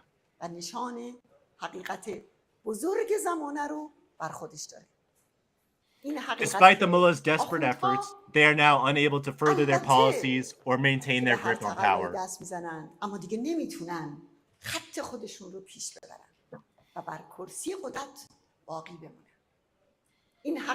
Undoubtedly, the mullah's overthrow is within our reach, and the final victory will indeed belong to the Iranian people and the resistance. Could you explain a little bit what the mullah overthrow means? She wants to, yeah. So she's basically saying out loud. Now remember, Clare Daly said in that little clip that there were a bunch of parliamentarians who attended this event, a bunch of world leaders who attended this event, a bunch of like very, very, very VIPs, like the most VIP people who are VIP in Western culture, okay, attended this event in Paris, France. And so when she's talking about undoubtedly the mullah's overthrow is within our reach, she's straight up telling the biggest Western leaders of the world that she wants to violently overthrow the Iranian government.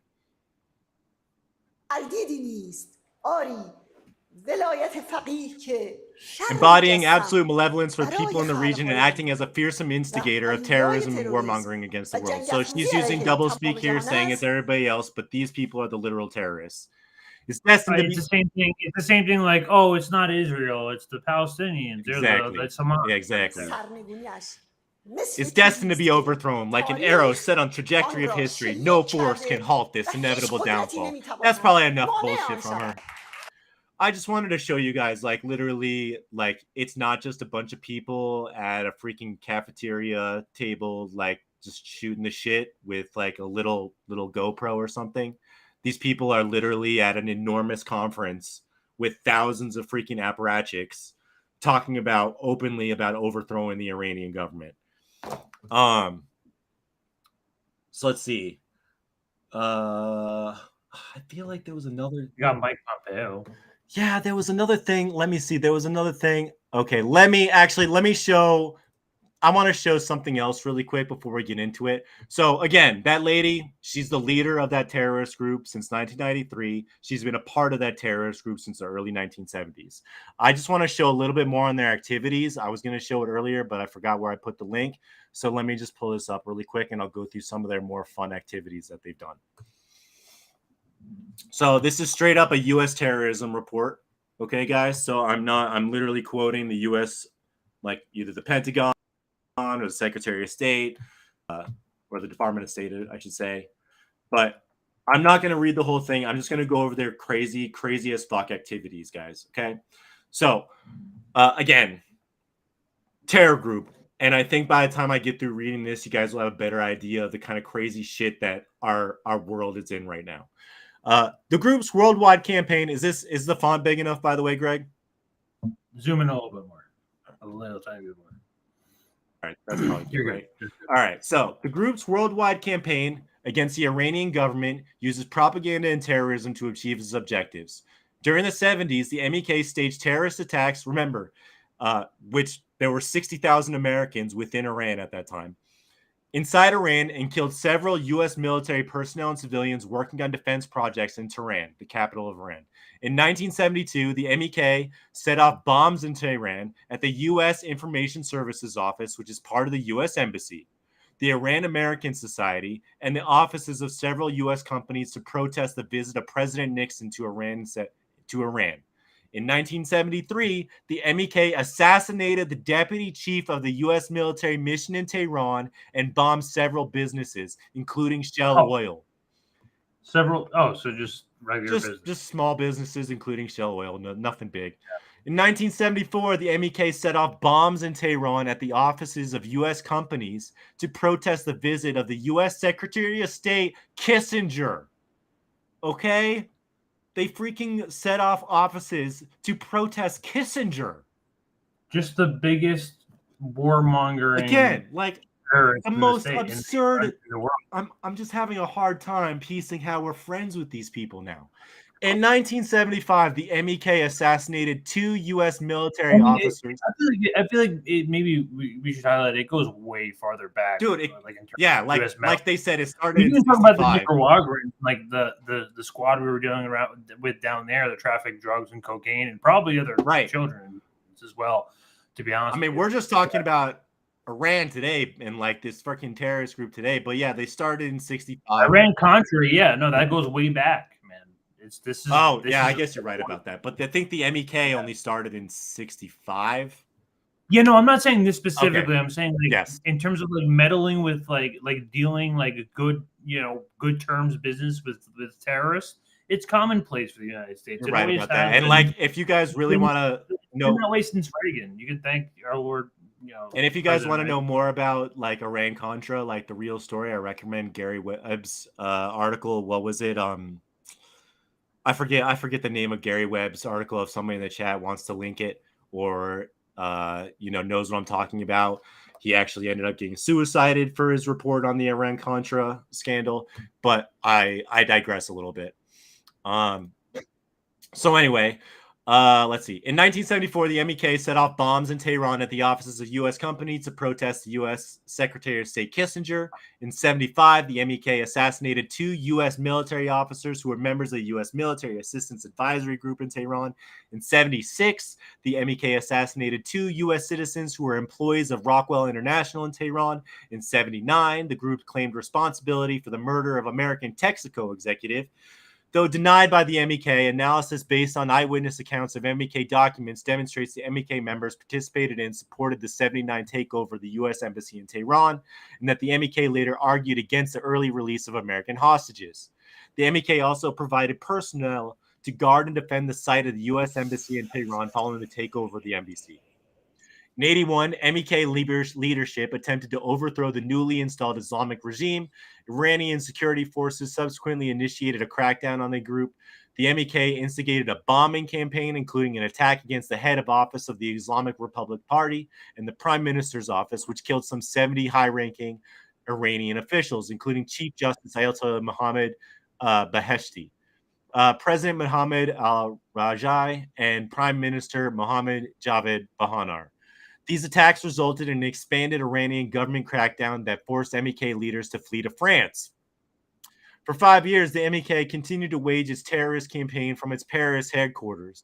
Expelled by France in 86, MEK leaders turned to Saddam Hussein's regime for basing financial support and training. Near the end of the 1980-1988 Iran-Iraq War, Baghdad armed the MEK with heavy military equipment and deployed thousands of MEK fighters in suicidal mass waves attacks against Iranian forces. The MEK's relationship with former Iraqi regime continued through 90s. In 91, the group reportedly assisted the Iraqi Republic Guard's bloody crackdown on Iraqi Shia and Kurds who rose up against Saddam Hussein's regime. In April 92, the MEK conducted near simultaneous attacks on Iranian embassies and consular missions in 13 countries, including against the Iranian mission to the United Nations in New York. I'm just that sounds familiar. Was that the car bombing? I don't know. Well, that's the UN blowing up. They tried to blow up the UN in New York in 1992. Demonstrating the group's ability to mount large-scale operations overseas from France, from being protected in France. In June 1998, the MEK was implicated in a series of bombings and mortar attacks in Iran that killed at least 15 and injured several others. The MEK also assassinated the former Iranian prime minister of prisons in 1998. In 1999, the MEK targeted key Iranian military officers and assassinated the deputy chief of the Iranian Armed Force General Staff, Brigadier General Ali Sayyad Shirazi. All right, so in almost done here. I know their freaking list is enormous. In 2000, the MEK attempted to assassinate the commander of the Nasr headquarters, Tehran's interagency board, responsible for coordinating policies on Iraq. The pace of anti-Iranian operations increased during Operation Great Bahman. In February 2000, when the group launched a dozen attacks against Iran. One attack included a mortar attack against a major Iranian leadership complex in Tehran that housed the offices of the supreme leader and the president. The attack killed one person and injured 6 other individuals. In March 2000, the MEK launched mortars into a residential district in Tehran, injuring 4 people and damaging property. In 2000 and 2001, the MEK was involved in regular mortar attacks and hit-and-run raids against Iranian military and law enforcement personnel, as well as government buildings near the Iran-Iraq border. Following an initial coalition bombardment of the MEK's facilities in Iraq at the outset of our Operation Iraqi Freedom, MEK leadership negotiated a ceasefire with the coalition forces and surrendered their heavy arms to coalition control. Since 2003, roughly 3,400 MEK members have been encamped in Ashraf in Iraq. In 2003, French authorities arrested 160 MEK members at operational bases they believed the MEK was using to coordinate financing and planning for terrorist attacks. Again, this is in France about 20 years ago, and now they're doing their summit in France this year. Upon the arrest of MEK leader Mariam Rajavi, who was that woman you just saw in the video, MEK members took to Paris streets and engaged in self-immolation. French authorities eventually released Rajavi.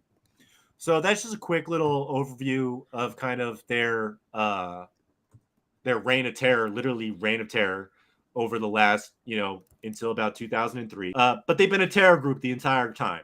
They were a terror group until 2012. It was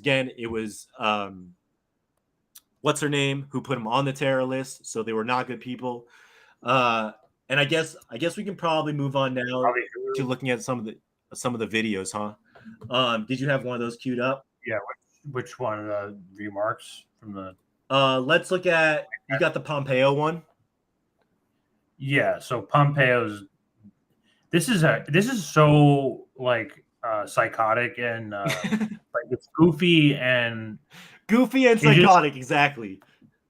This is so backwards. Like this will make you want to like I don't know. It's just insane. It's insane. Pompeo. This is the head of the CIA. Ask your leaders this question. Is it possible to claim that you support Ukraine while you lift sanctions on the regime that builds weaponry for Putin's army? Ask them. Ask them how you can oppose Putin's invasion while you make it easier for Iran to send more weapons to Russia to murder Ukrainian children. No, if we believe in the cause of freedom, if we think it still matters from Ukraine to Iran, then we cannot condone the lifting of sanctions on the Iranian regime. Period. Full stop. We must instead call on our leaders to support the brave Iranians who stand in opposition to their despotic government. Well, let's just coup him. Let's just get rid of him. Dude, he's straight up talking about allying with terrorists to overthrow a sovereign government. This is the head. This used to be the director of the CIA. He's the head of the CIA saying this. The head of the CIA. Insane. Just play a little bit. No, if we believe in the cause of freedom, if we think it still matters from Ukraine to Iran, then we cannot condone the lifting of sanctions on the Iranian regime. Period. Full stop. We must instead call on our leaders to support the brave Iranians who stand in opposition to their despotic government. Terrorists. They're not the product of foreign meddling in these protests. They're not some outside agitator. They are the fact that we know that the regime is lying and the Iranian people are speaking truth against the regime. This is literally double speak. They're the result of 40 years of organized opposition. Terror group. Now I pray that this will be the time for America and all nations who value freedom Literally to praying. truly support them. This failed U.S. policy that Oh, so he's talking to the terror. He's talking directly to the terror. Dude, he's literally. This is at the summit. He's talking. He's doing the Zoom call. No, he's on the TV. He's on the TV. Oh, okay. So this was pre-recorded. Okay, so he's not in the room with the terrorist, at least. But okay, maybe like I don't know if it's live or not. Yeah, it might be truly support them. No, it is live. Like I've seen, they do this all the time. Like they usually just like pre-record something. If the figure's too big and doesn't have time, he just records. Okay, I see what you're saying. The point is that you can see he's speaking to a group of terrorists and political leaders about overthrowing a sovereign. Oh, we gotta coup your country. Yeah, we gotta help these fucking terrorists coup their country. For these women in Iran, risking their own lives. Oh, wait. He said the part about the women. Back up a little shower the Ayatollah with money and economic. So, yeah, go back. Like, start about there. That's good. Now I pray that this will be the time for America and all nations who value freedom to truly support them. This failed U.S. policy that we're seeing today shows a lack of support for these women in Iran who are risking their own lives. It remains the case that we cannot shower the Ayatollah with money and economic benefit in the prayer and the hope that it won't be used to inflict terror and oppression. Okay, so there's another clip here that I'm going to play that's actually Bush of all people, because I want you guys to pay attention to the propaganda that he's using here. One of the things that's part of the US playbook is invoking women and children as the reason for us going over and implementing regime change. I'm glad you brought this up. So I found this. It was really easy to find this video, and there's tons like Bush's wife used to talk about the Afghan women and children all the time. So here is Bush signing the Afghan Women and Children Act, okay, it's always for the women and children, which was a declaration of war to Afghanistan. So let's hear Bush use similar language that Pompeo just used.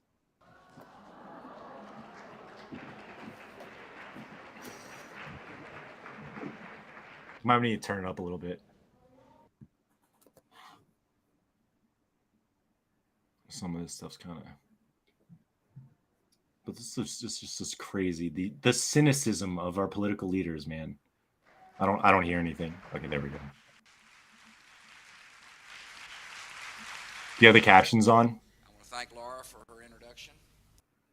Oh, let me play with them again. Put the captions. Yeah, put the captions on. This is so cynical. It's so cynical.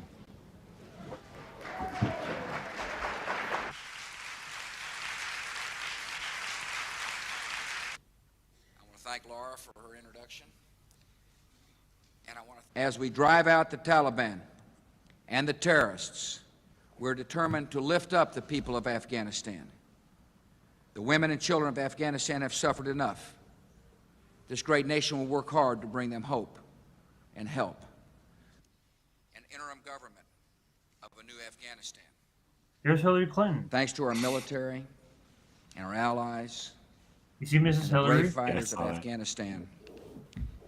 The Taliban regime is coming to an end.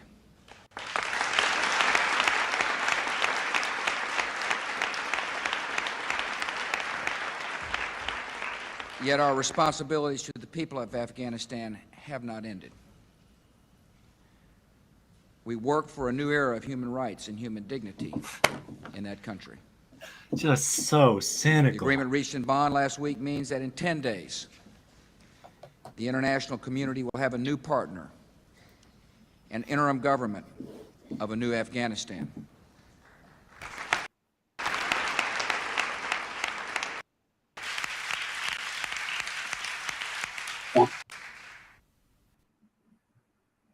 Okay, so the main thing I wanted to hit on there, guys, is that when they start when we have our apparatchiks start invoking like human rights and women and children especially, you know that they're about to fuck up another country. So when I saw Pompeo talk about women and children, I'm like, oh, I've heard this before. So you know, like it's also, I think, concerning that he's invoking that language, though I haven't seen the previous summits. He probably says the same thing every year. People probably say shit like that every year. But it's important to think about that because these guys aren't fucking around. They're getting ready to have war with Iran. So I guess I'm really glad we did the 9/11 truther stream right before this because it just coincides. It does kind of coincide, doesn't it? Well, it's all like, you know, it's all the same charade. It just repeats over and over in different ways.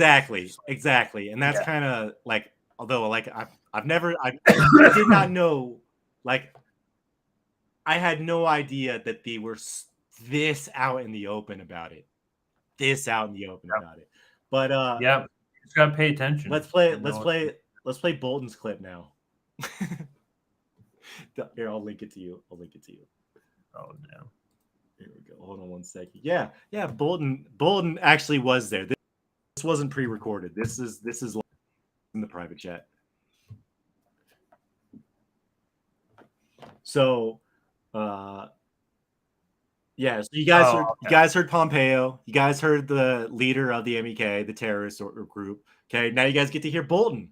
Fucking Bolton. Remember, he was the national security advisor under Trump. And now he's a UN ambassador. Well, ladies and gentlemen, we begin our huge array of international dignitaries with our first speaker. And it is an absolute honor to welcome a very special guest today. I'm now absolutely delighted to introduce you to a man of great dignity who is running for president in the 2024 elections over in the US.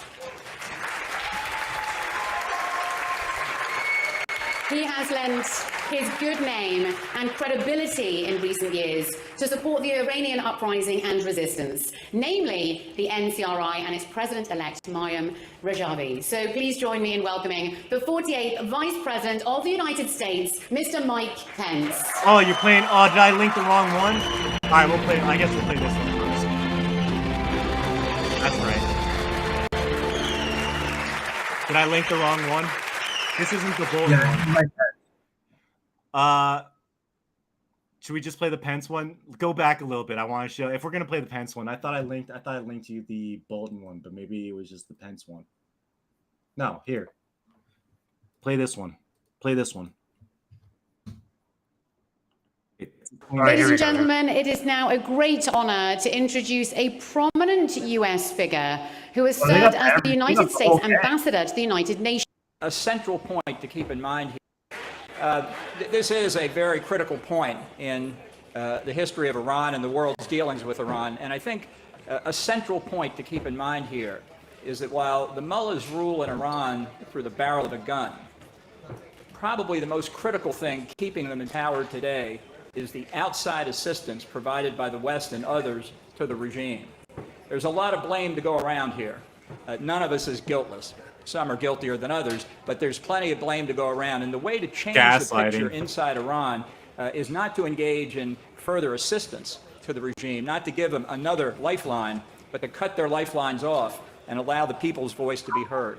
There's no more direct connection between. So let's pause it for a quick second. Let's pause it for a quick second. So I'll let you keep playing this for a second, but basically what he's talking about here is he's talking about the JCPOA and nuclear deal. Bolton is vociferously against having another Iran nuclear deal because it would open up things like trade, lower sanctions, possibly, establish some sort of what's the word I'm looking for? Line of communication and maybe even peace with freaking Iran. And he's like, no, we can't do that because that would give them money and they would put the money towards a nuclear program, which I'll get to in a second. Because Iran was honoring the nuclear deal, okay, multiple times. And I'll show you the receipts on that in a second. But he's basically shitting and gaslighting and lying about the nuclear deal for the next 3 minutes or so. Play a little bit more of that. And this outside support than the 2015 Iran nuclear deal. It was a bad deal when it was made. It hasn't gotten any better with age, and it's never going to get any better.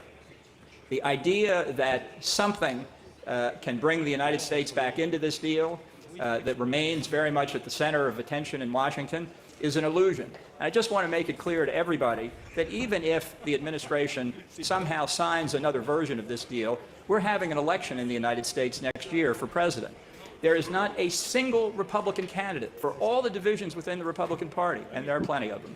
For all the divisions, there is not a single Republican candidate who, if elected president, won't withdraw the United States from the deal again.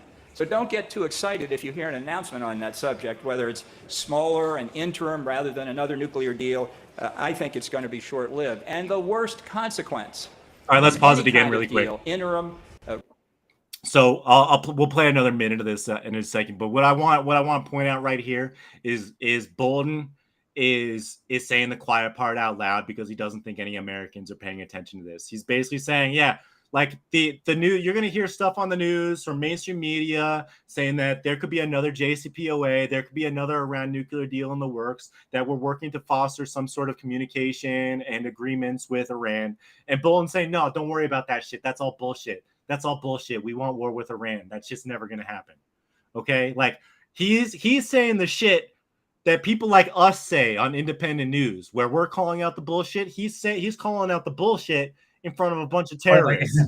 Yeah. You get what I'm saying? Like let's do it. Yeah, they're all for. This is why we're so cynical and so sarcastic, because this is literally how they think. This is literally how they think.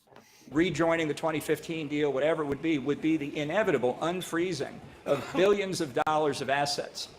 Some held in escrow accounts for the sale of Iranian oil, some seized because of the reimposition of sanctions by the United States and a few others in 2018. All of that money would flow directly to the mullahs in Tehran.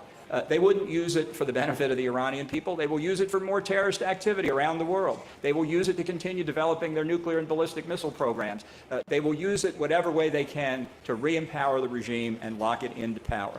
Now, I could spend hours, and if any of you have time, I would be delighted to spend it with you, telling you what's wrong with the 2015 nuclear deal. It has not slowed Iran's progress toward nuclear weapons. It has not uncovered all aspects of the program. There are still plenty of military bases in Iran where the weaponization work is going on that no outside inspector has ever seen or will ever see until the regime falls. So all right, that's probably good. That's probably enough. That fucking demon. Going back into the All right, so you heard all this fucking bullshit about fucking the Iran nuclear deal. So let's actually look at what entailed in the Iran nuclear deal. So let me pull this up and I'll show you guys. Like, Iran was literally, like, they did everything right. They were doing everything they were supposed to be doing.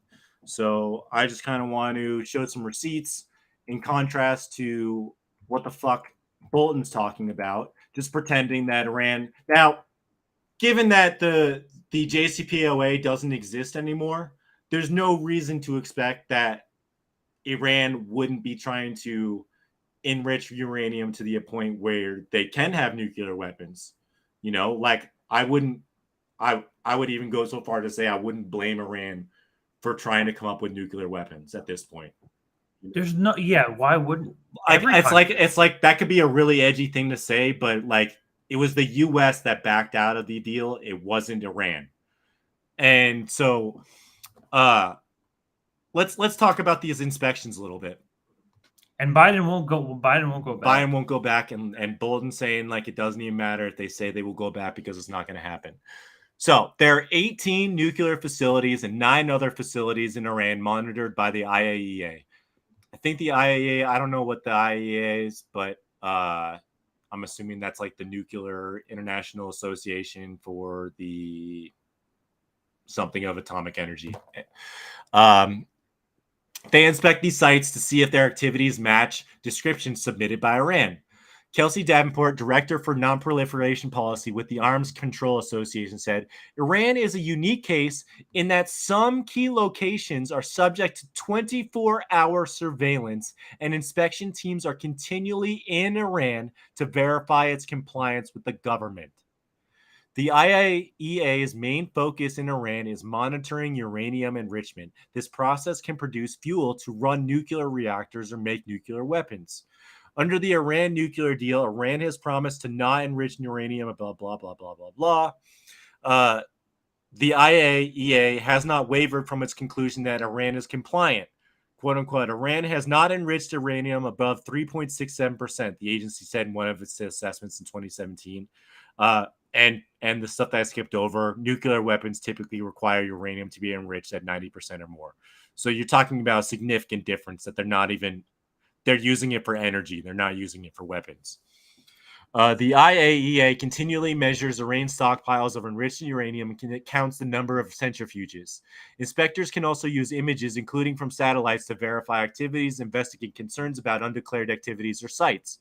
In 2017, U.S. Ambassador to the UN, Nikki Haley, expressed concerns that Iran hasn't declared all of its nuclear activities. But suspicions aren't enough to trigger an inspection. If the IAEA has concerns that Iran is conducting illicit nuclear activities at sites outside of the declared facilities, inspectors must first present Iran with their concerns and ask for clarifications. If Tehran is unable to provide explanations that address the IAEA's concerns, inspectors can request access to any location, including military sites. Within a 24-day period, Iran must provide the necessary access. Since 2016, the IAEA has issued 11 reports certifying that Iran has met its requirements under the deal. The agency also said it has gained access to all requested sites in 2017. However, the inspections have not included military sites. The Trump admin believed that they should. I'm not commenting on that because I don't know enough about it to have a statement on that. Statements by Iranian leaders have also concerned officials in Washington. The Americans will take their dream of visiting a military and sensitive sites to their graves. It will never happen. Ali Akbar, Velayat top advisor to the Supreme Leader Ayatollah Ali Khamenei, Iran's highest authority, said in 2017. Davenport said that Iranian comments on access to military sites are often taken out of context. Iran allows inspectors access to military sites on a case-by-case basis, subject to approval of the Supreme National Security Council, Davenport said. According to the official JCPOA document, quote unquote, the Iranian government will not permit access to military sites or nuclear scientists for purposes of IAEA oversight under the pretext of the agreement, except on a case-by-case basis approved by the Supreme National Security Council. So I think that's good there. Basically, what I want to say is Bolton was completely full of shit and has no evidence to suggest that the Iranians aren't honoring the nuclear deal. And there's actually there's still they're still having inspections today because there's other countries that are members of the JCPOA. So they still have inspections, even though the U.S. got out of the JCPOA. But I'm not going into all that crap. But they've been compliant to this day.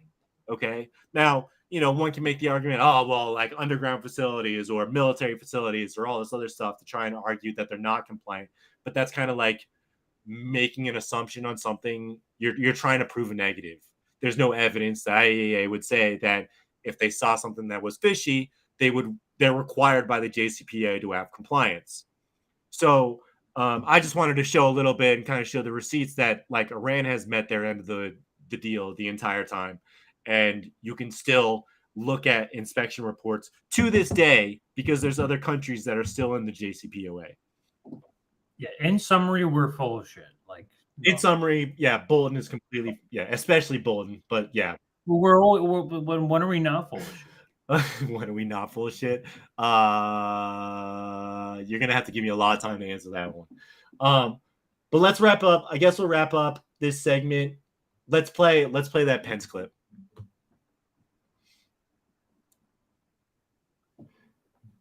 Oh, Parliament. Yeah. Former Rewind it. leaders, I want to show you guys something. Sorry for the beginning. President-elect of the next. The very beginning. Well, I want people to see who he's sitting next to. Over in the US. Pause it. Oh, nice. Oh, look the seat of honor. The seat of honor. Motherfucking Mike Pence sitting next to an international terrorist. That's fucking crazy to me. That's not an accident. That's not a coincidence. That's not just. I don't think it's that big of a deal. Really? It's just a terrorist. Oh, that's what you're saying. Okay. Because I was like, it's not. It's definitely relevant. It's definitely salient that the VP of the United States is sitting next to her. So that's why I wanted to play from the beginning. But yeah, let's just listen to this asshole for a minute or so, and then we'll wrap things up. He has lent his good name and credibility in recent years to support the Iranian uprising and resistance, namely terrorism. The NCRI and its president-elect Mayim Terrorism. Rajavi. So please join me in welcoming the 48th Vice President of the United States, Mr. Mike Pence.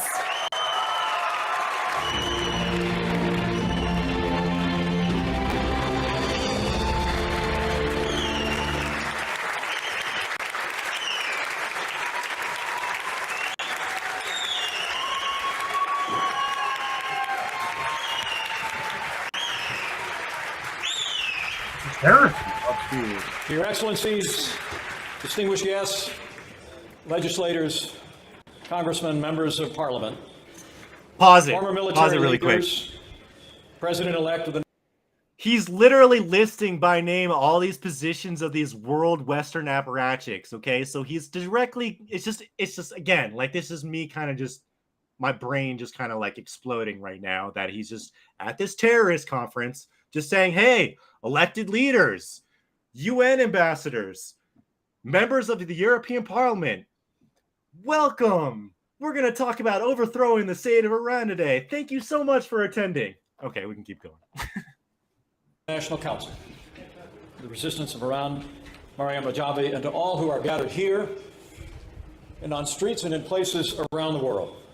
I stand before you today as a former Vice President of the United States and as a private citizen. But I know I speak on behalf of tens of millions of Americans in both political parties when I say the American people stand for freedom and the American people stand for a free Iran. A secular, democratic, non-nuclear Iranian republic that derives... What? Why are they... What? Yeah. Why is this in the official video? Why? Just powers from the consent of the governed onward to a democratic republic. That means they had a camera specifically pointed at someone recording. That's so weird. It's fucking weird, man.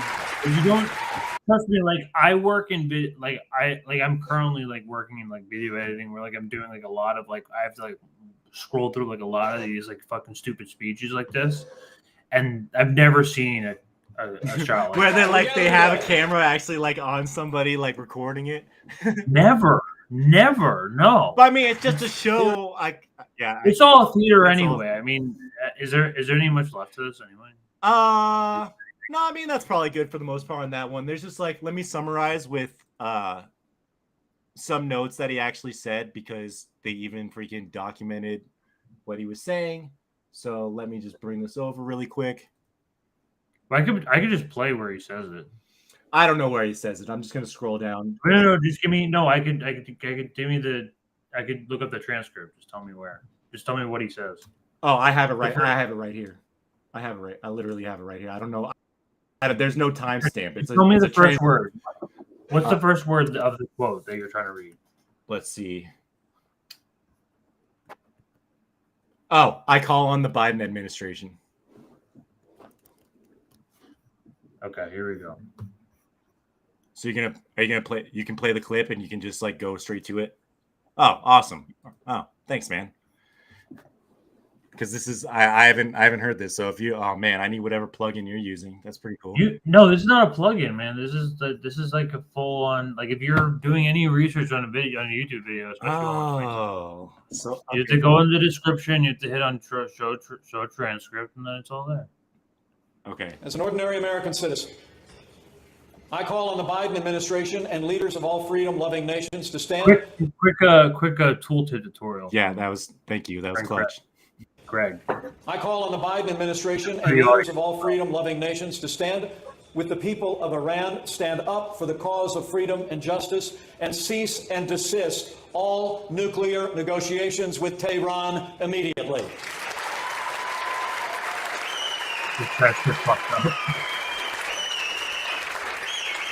The Iranian regime has proven time and time again that it is incapable of moderating. Every olive branch extended by Western nations over the past 40 years. Olive branches. I just listed you guys 40 years of terror Only a attacks. renewed commitment to maximum pressure can change the future of Iran. And that must include recognition and strong support for the organized resistance, so well represented here today. Terribly. All right, that's probably good. Peace is only possible through strength. That peace is only possible through strength. That's straight up 1984 speed. War is peace. Yeah, war is peace. Peace. Yeah, freedom is surveillance. Was it war is peace? Yeah. Freedom is slavery. What was the other one? War is peace. Freedom is slavery. Ignorance is true. Ignorance is truth. Yeah. No, you got it.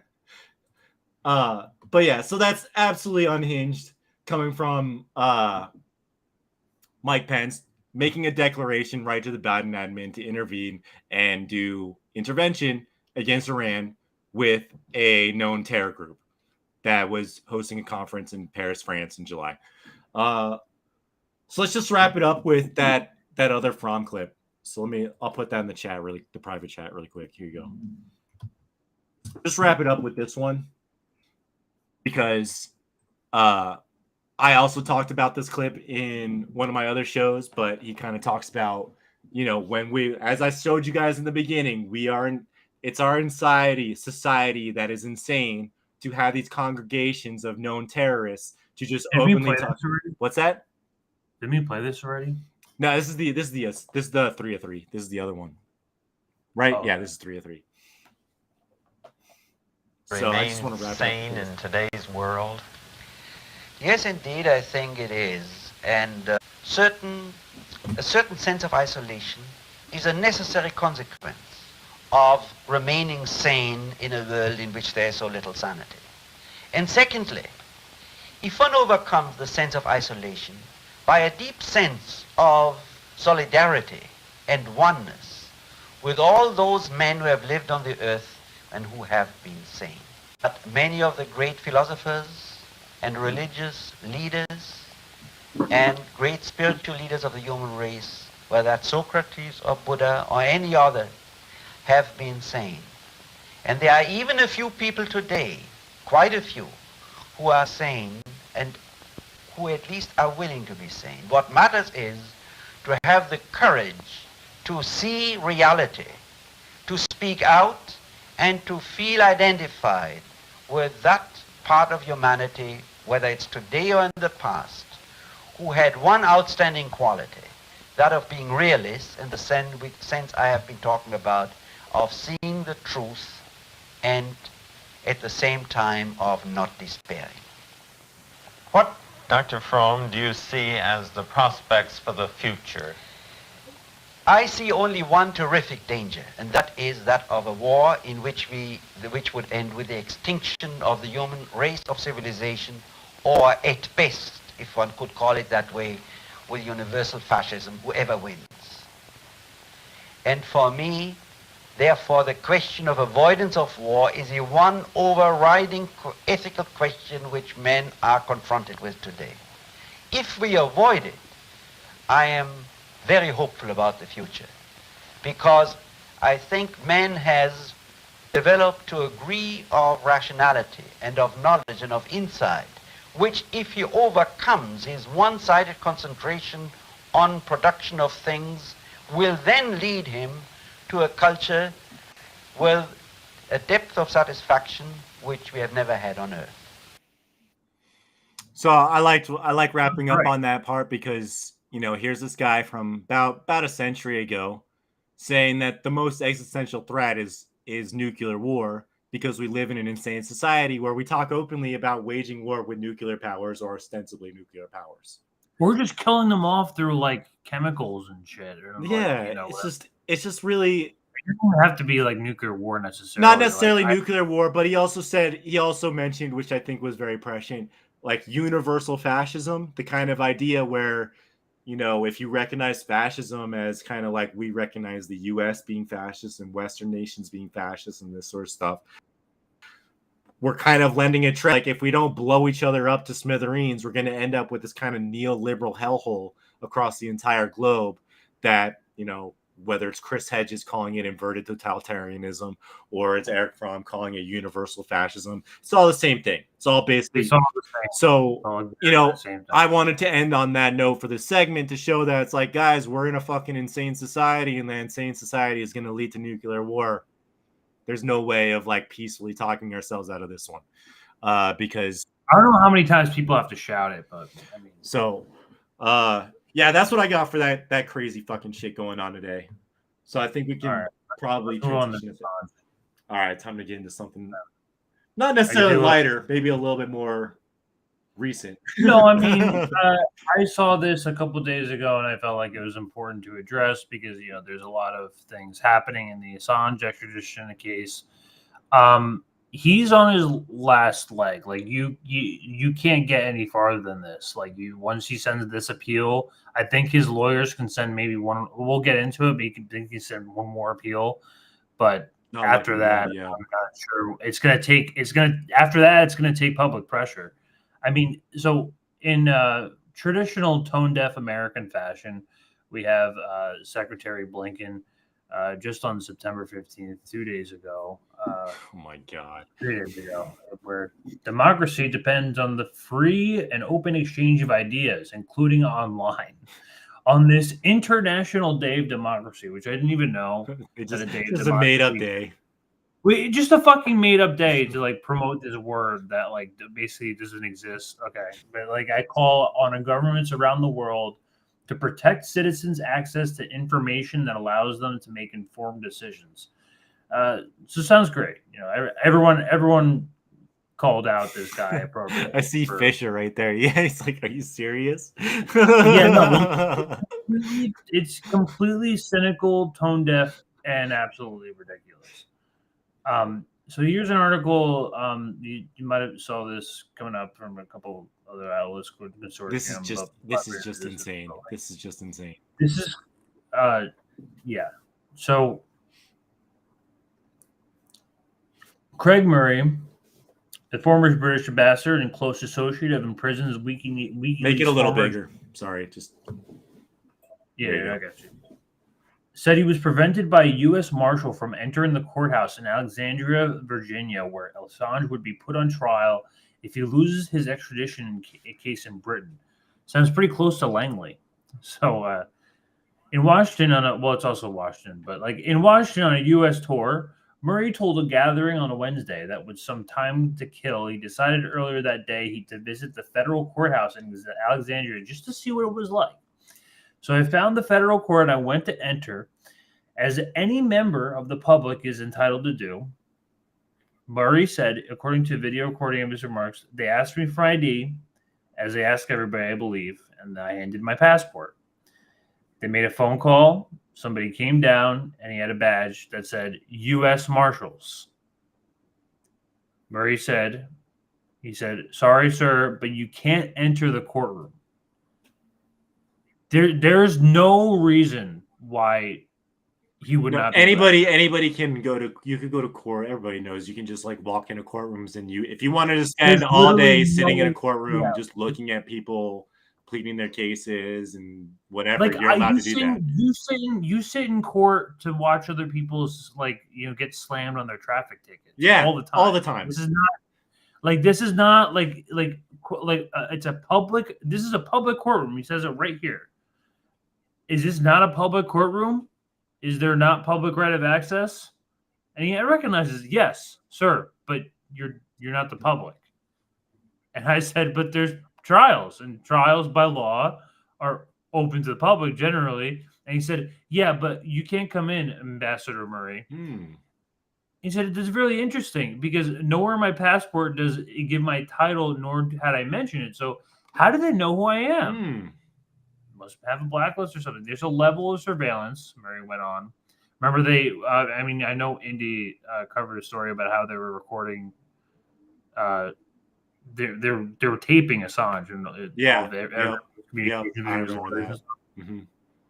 the level of surveillance Murray went on, I don't know if that is facial recognition technology. I don't know what it is that brought that up. I don't know whether they had a memo sitting on a desk, but it's got to be something saying that says, if Craig Murray comes, don't let him in.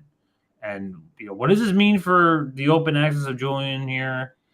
There's a lot of different accounts on this, but it's that this is an insane account of what's going on. So it's now a completely quiet. There's no talking about this. So ostensibly what's going to happen is they're going to claim that it's going to be a public trial and extradition, but yet MSM wants to bury it and wants to pretend that Julian Assange doesn't exist, and they would be the only ones who would be invited to this courtroom, so they're not going to go. And ostensibly they're going to kit nobody with any sort of diplomatic privilege is going to be allowed to be there. So this that's actually he has Craig Murray has right, diplomat. And that's the thing is he's a fucking former British ambassador, and Craig Murray actually does really great work because the only reason why we know a lot about a lot of these court cases is because Craig Murray is a human rights advocate and he attends the trials. Right. So this is Craig Murray on the Chris Hedges report. He was explaining this a little bit more. Well, he was more so explaining the case a little bit more, but just to show you, it's just he's just describing a little bit more further details from about 3 days ago about the current case on Assange.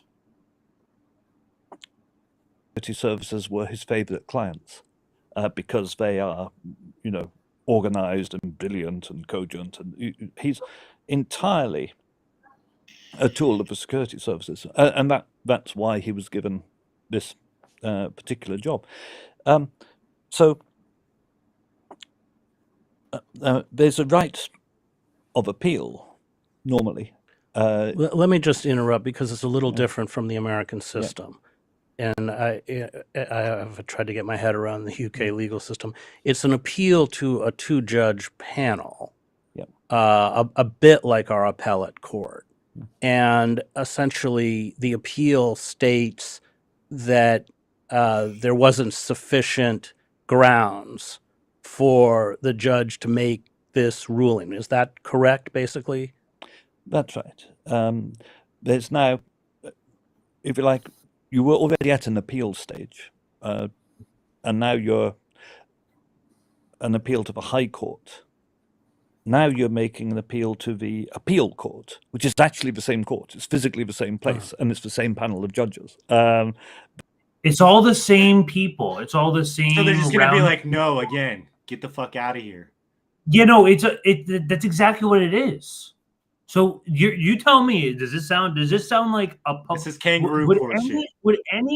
any lawyer in the world, would any judge in the world look at this case and like any normal judge look at this case and like say that this is normal? Oh yeah, like, that's fine. Like, listen, this is this is really the last leg. Yeah, So he's it will be about a to get different judge extradited.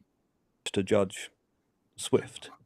And the appeal now is to a 2-judge panel, and it's saying that it's an appeal for a right to further make the appeal. It's not an appeal for the entire judgment to be overturned. And Judge Swift, Bureaucratic in bullshit. his judgment, dismissing with contempt the entire case and not bothering really to answer any of the arguments, he said that this appeal has to be limited to 20 pages of A4, and that it will be timetabled as a 30-minute appeal. No, it's exactly like you said. It's all bureaucratic. This is exactly like how they how they rush defense bills in Congress, like last minute. like in like the middle of the night, like freaking just trying to shuffle things through. Like that's how a lot of and this that's works. 30 minutes. It's not 30 minutes for the defense. That's 30 minutes for the entire hearing. So plainly, that's a kind of summary process to just try and close off the final avenue of appeal. And this is all quite extraordinary. There's almost no pretense of due process involved here, but that's Not been at true. all. Nothing. Throughout the proceedings. One of the things I witnessed during the initial extradition hearings was that when procedural motions were made, for example, on whether certain evidence was admissible, the defense would stand up and argue why the evidence should be admissible, and then the prosecution would stand up and argue why the evidence should not be admissible. And then the judge would give her ruling. But the judge came into court, and the public gallery is seated above the judge. You're higher than the judge, so you can look down on the judge. And I saw 100% for certain the judge came into court with her ruling already typed out before she heard the arguments. it was probably typed up by a U.S. fucking. It was probably a U.S. Marshal just typing in like, this is what you're going to say. No. This exactly. This is run by the NYC. The whole court. The whole court is run by the NYC. Listen to this again. This is crazy. Things I witnessed during the initial extradition hearings was that when procedural motions were made, for example, on whether certain evidence was admissible, the defense would stand up and argue why the evidence should be admissible, and then the prosecution would stand up and argue why the evidence should not be admissible. And then the judge would give her ruling. But the judge came into court, and the public gallery is seated above the judge. You're higher than the judge, so you can look down on the judge.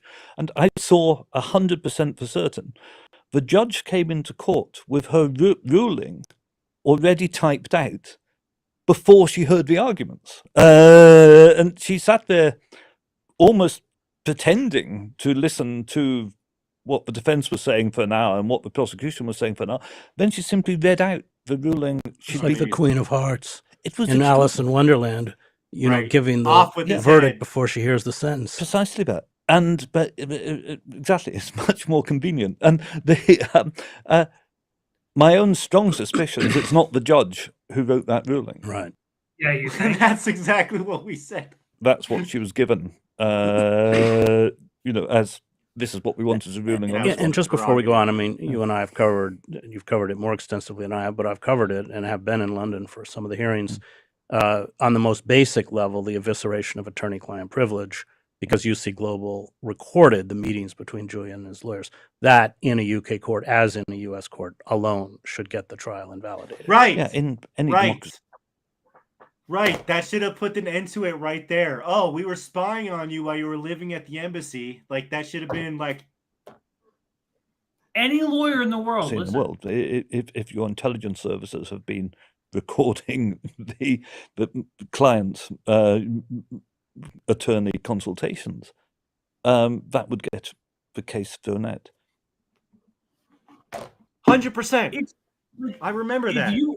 Any fucking lawyer in the world, ask any lawyer and any judge about this case, about attorney-client privilege. Some of the most corrupt countries in the world have attorney-client privilege. Yeah, it's kind of like the It's like First one of the Amendment. most basic things you can offer to for an actually fair trial.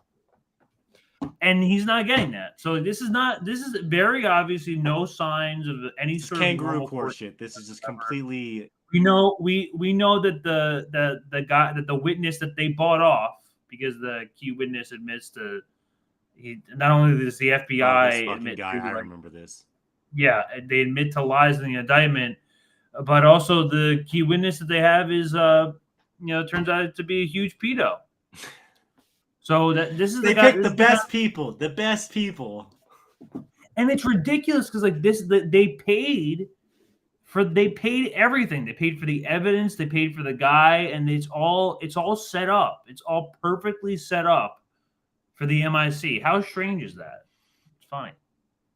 It's just that like Julian Assange didn't stand a chance, and it's really sad to see. It'll be really.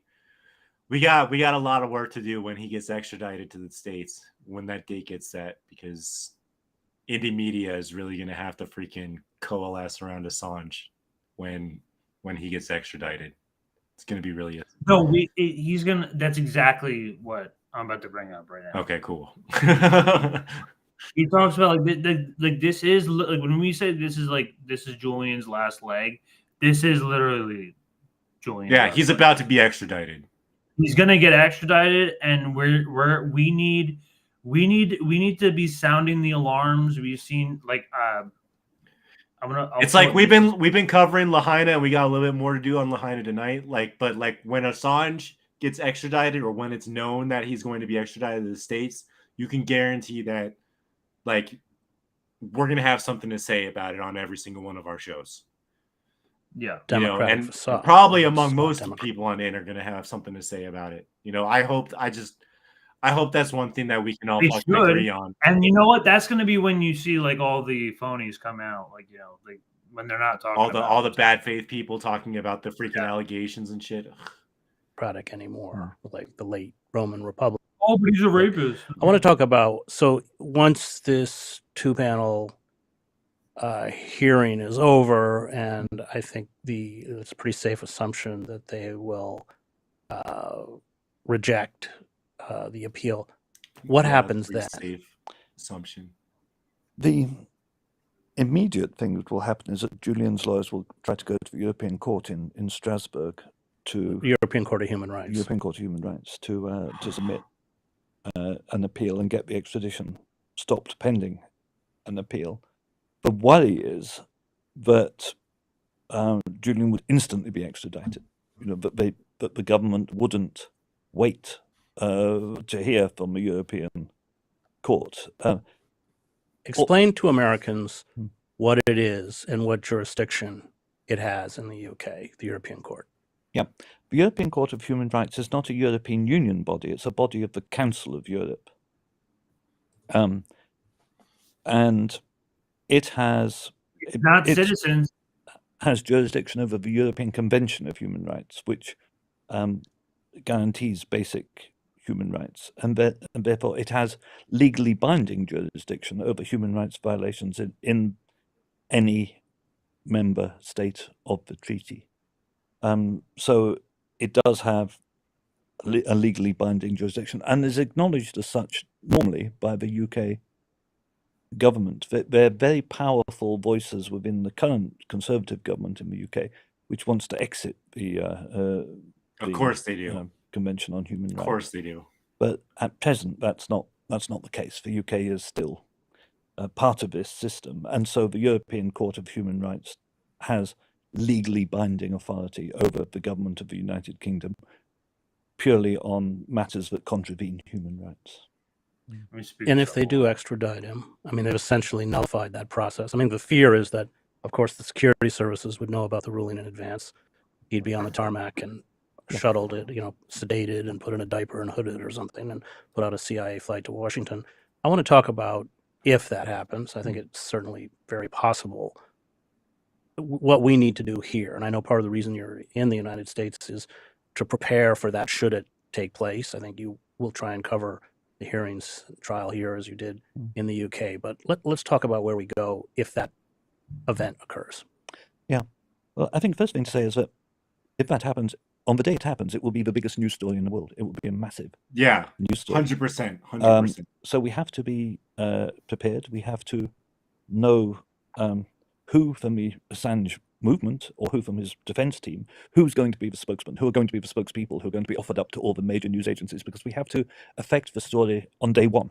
Because if you get behind the story, and we know what their line will be, they'll put out all these lies about people being killed because of WikiLeaks, about American security being endangered. We know all the propaganda that they will try to flood the airwaves with. So we need to be ready and ahead of the game to know who our people are, who are going to be offered up to interview, who are going to proactively get onto the media, and not just the alternative media like this media, but onto the mainstream media as well, so-called mainstream, and get out the story. So those things have to be taken. And then there are all the practical things. There are many on Julian's family, which will need to come over to support him. We'll need to know immediately how to get them, where to get them to, what their accommodation is going to be.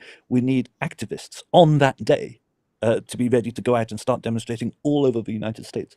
And one thing that I really believe, I've been very, on this tour I'm on in the States at the moment, I've been meeting activists, and there's a huge base of very experienced and extremely impressive activists who are interested in the Assange case. But there's no real spark to it yet. I think the day he arrives, and you will have the Deadwood press, like the Washington Post and the New York Times, will be running editorials saying this shouldn't be happening. So there will be much more public awareness of what's happening and what's behind it. And I think that day there are a lot of people ready to jump into action. Well, they have to know what to do. No, we have to know in each city and town in the United States where there's going to be a demonstration the day he arrives, where people should go, what time they should get there. We need to start preparing that kind of base level of activism. I visited Julian with. He's got a good point. It's just what's the time like? I'm assuming you watched the whole interview. Did Murray allude to any sort of timeline? No. It's really up to they can keep pushing this back as long as they can. This is why it's the slow execution. Well, because they want him to die in a cell instead of having a freaking huge case. They don't want this to happen. They would rather him die in a cell. You're correct. Yes. Yeah. They would much rather he die in a cell because they don't want the pushback from this. I maybe push, but maybe let me just play. I'll just play with me the last minute of this. He asked him about Michael Radner. My friend Michael Radner, who was Julian's lawyer since we've lost Michael a couple of years ago. But I remember a great civil rights attorney, founded the Center for Constitutional Rights. But I remember Michael telling me that in order to prosecute these cases, and he got legal representation, for instance, for the prisoners in Guantanamo, you need people in the streets. That it's extremely important, and he's talking about his work in the courtroom, that there are people outside the courtroom, and you may have been in the courtroom when I was in London with Baritza complaining at one point, the judge, about the noise outside the courtroom. Yeah, no, I think that's absolutely right. We're going to need to have people at the actual court itself. And of course, we don't know exactly, there'll be all kinds of procedural steps of Julian being produced and not produced, and all kinds of motions filed and things before the court itself gets the trial proper gets going. But at each stage, it's very important to have people available and at the courtroom and able to go outside. How old is Julian Assange now? 50s, 60s? No matter what, he is old. No, but I mean, like is he old enough where he's not just mentally debilitated, he's physically not well. I know. Craig Murray himself, he spent a couple of months in solitary confinement. He knows. Shit. Yeah. I mean, he definitely has a really good point that, knock on glass saves your ass. Assange gets extradited and he's still alive, that there is like a huge public outcry. And like there has to be. Like you said, that's like the biggest thing that the American government fears, is that like people are going to be outraged across the world. And like, let's remember who like what's Assange's country of origin. Well, public pressure works. We've seen this in other court cases before. Yeah, that's true. It's just it's completely unprecedented that a man from Australia can be extradited to be tried for an American crime. Oh no, it's absolutely ridiculous. Completely 100% ridiculous, ludicrous, doesn't make any sense. So it's a really scary time, man. Like I would freaking it's at the very least, it's good to hear somebody like Murray saying like we need to be able to be mobilized and, you know, start speaking and protesting and being on the streets and rallying behind Assange like before day one. Like the minute we know what's going on, we need to know how to mobilize and how to freaking round up the troops and get people active about this. You know, this like if Assange makes it to the States, it's going to be something that we're going to remember for the rest of our lives. You know, it's something that people are going to tell their kids about. You know, it's going to be. I'll remember this for the rest of my life. It's 100% impactful.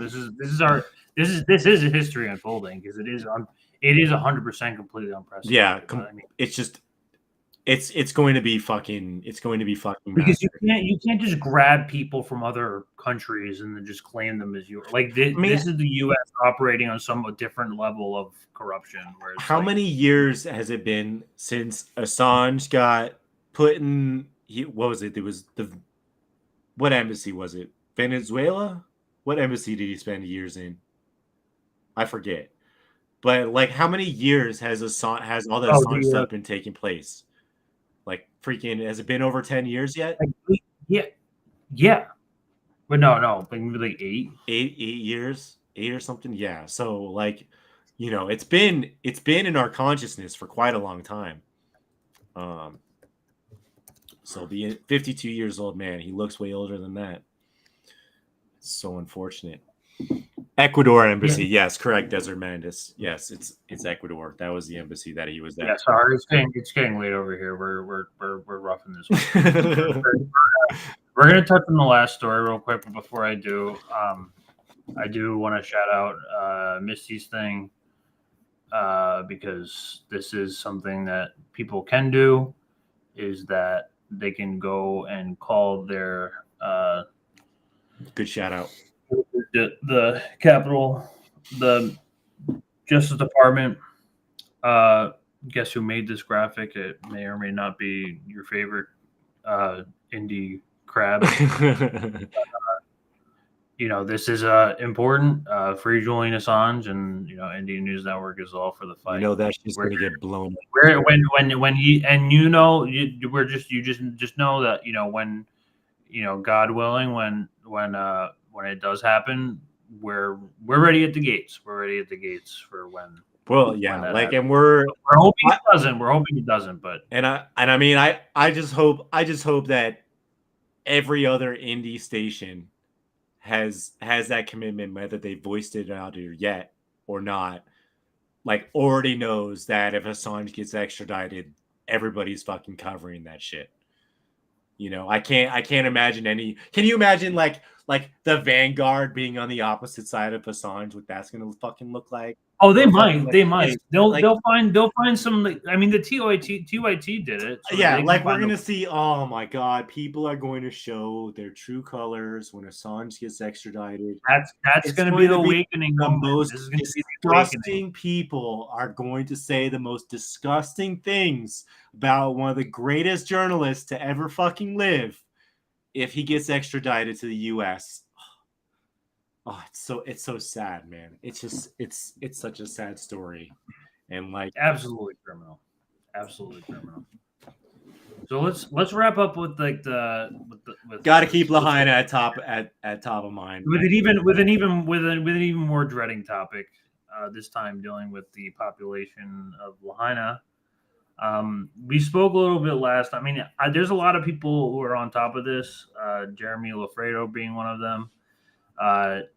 I know Jeremy Lofreddo already has a documentary out. I heard actually Pasta today that he's releasing a documentary. Oh, that's awesome. Himself called Lahaina on Fire, which I'm really, really excited about. And, you know, obviously we have connections to him. We're trying to get him on. We're going to try to figure We're not pulling a Midwestern Marxist shit and trying to say write checks we can't cash, but we would love to talk to him. It's just about elections in this, because this is fascinating. It's not fascinating, it's just sad, and it's mostly about the community building and about like the effects of like what. Yes, exactly what they're doing in spite of. This is regardless of what you say, like, you know, what Hawaii's. This is the U.S. state, and this is important. This is the full site build out of the. So again, I want to introduce this because like we covered the Maui pod homes. Yep. The glorified storage units, the window. Yeah. So this is Jeremy. Jeremy actually managed to get a little bit more information on them, and this is actually, you know, it's pretty. This is the full site build out of. This is like the full on. Oh, like, yay! This property. Good. It looks like right now we're COVID just sitting camp. right here. Just like just like a little FEMA camp for just you and This me. is just a temporary setup to show what these units are like and what they're capable of looking like. It's only the priority temporary. for this property is families with children under 5. They're going to live in little groupings or pods. So what we're going to have is we're going to have a bunch of. We're just gonna have a bunch of people. We're gonna shove them in Dude, pods. it is a FEMA camp, isn't it? They are making FEMA camps. This is FEMA camp, Units, they're all going to be painted the same, so you have a sort of community identity. Dude, they're using. Okay, listen to the language. Listen to the language. Oh my Community God. identity. It's for you to live in your little pod home so you can have a community. Guys, after this Lahaina shit, like last week, I started watching old school Alex Jones on the FEMA camp. So like you gotta send me some dude, stuff. like Send me some stuff. there's just some weird shit that I like. Yo, send me links. I'll on send that. you some links on it. Hear what you have to say, but I'm not trying to get I too wanna watch. sidetracked because I'm going for a while. But man, look at some Okay. old school. I know, Alex no, we're Jones gonna wrap because- this up. We're just gonna watch the O'Keefe thing after this, and then. But So like, what we're going to God damn. So they're gonna have a- already planning the pods. It's not like they're just stringing them about. They're like, we're building little communities for people. It's just little pods for the people, so you can form a community identity. So what we're going to have is we're going to have a bunch of units. They're all going to be painted the same, so you have a sort of community identity.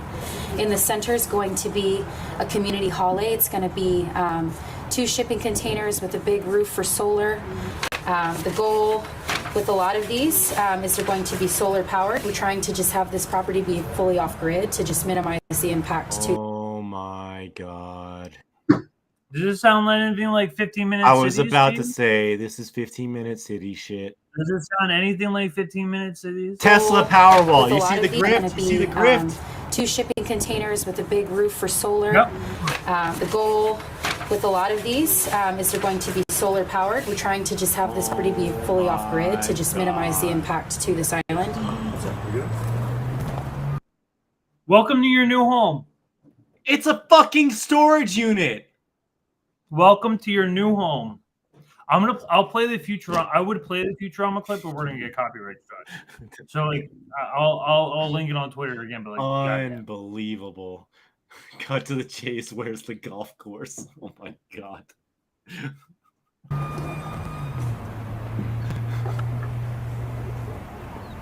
We're planning at least 2 years, probably 5. Really, I mean, it's just however long this takes for these people to be here is how long this will be. Right now, they're not charging any money for these people to be here. Do you think eventually it will cost a fee to live in these homes? I don't know that, and I can ask Family Life Center. Yes, it will. I think you can expect that. Guys, they're gonna give them the kind of fucking bait and switch thing. Oh, you guys, you poor citizens of Lahaina, let us give you these like places. Yes. And then they're going to again. I'll show you some of the FEMA camp AJ stuff because my fucking spidey sense is going crazy. I'm just right curious, now. Dude. Maybe I'll put something in the chat just to kind of fucking show people what to look for. I'll look at it too.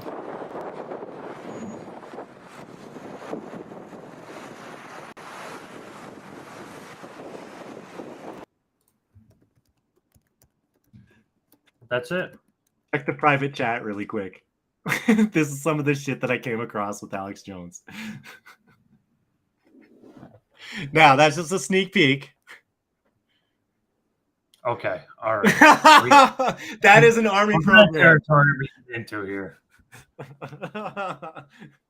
So, that shit ain't gonna be free forever. They're gonna make people force. They're gonna force people into labor camps. Okay, that's kind of where my head's at with this right now. That shit ain't gonna be free forever. They're gonna have an introductory offer, and then they're gonna put them to work. This is why I was watching the old Alex Jones FEMA camp shit. Yep. You do have the Futurama clip. No, I'm not gonna play it, but This is predictive funny. programming. It is predictive programming. This is exactly. Oh, what's I see happening. what you're saying. Okay. No. Well, I mean, is it? I wasn't actually saying that. Do you think that? I mean, I don't know. I was never that much into Futurama to begin with, but I could.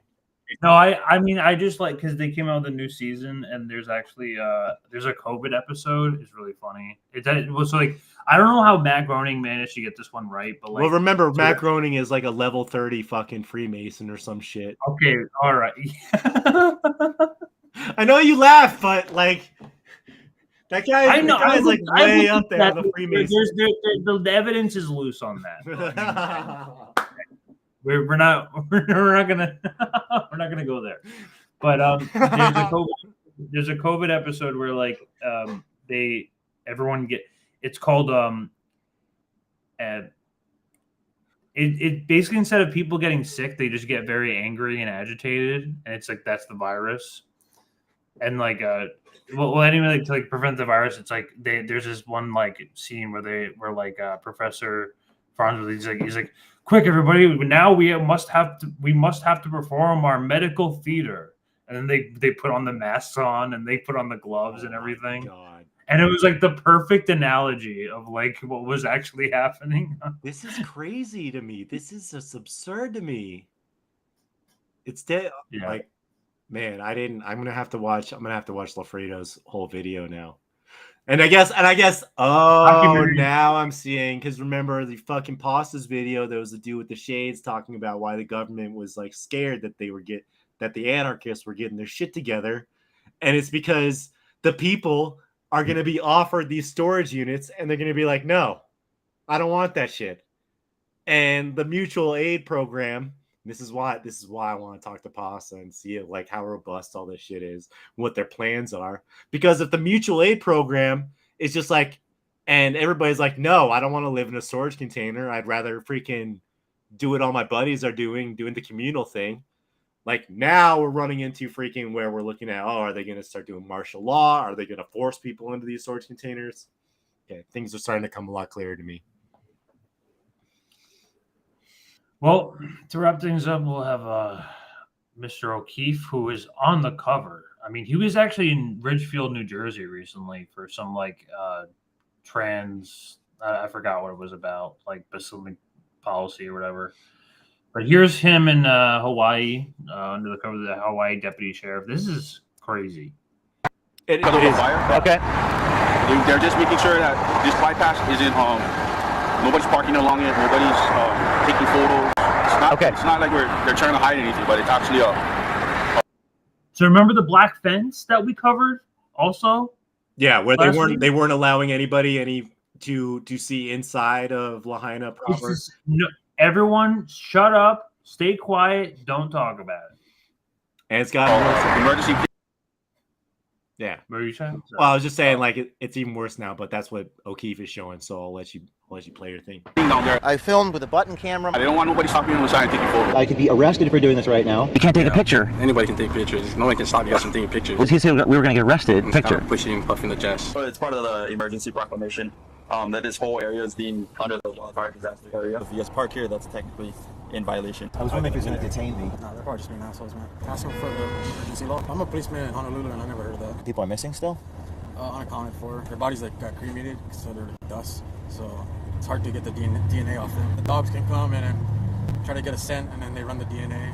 It's like, how does that work with like the First Amendment and stuff like that? We want to stop and do like a news report on the side of the road. You would be able to do it where it's not in front of the burn zone. I don't know if there's anything set up for journalists. We don't want to, but usually on the second offense because it is within population. They're only all these, unmarked cars. They park on the side of the road. Like feds or? I don't know who they are. And when are you filing this lawsuit? About 5 minutes. And where are you filing it? Government court. And we're just trying to make sure that the government is kept in check. Otherwise, they will go unhinged.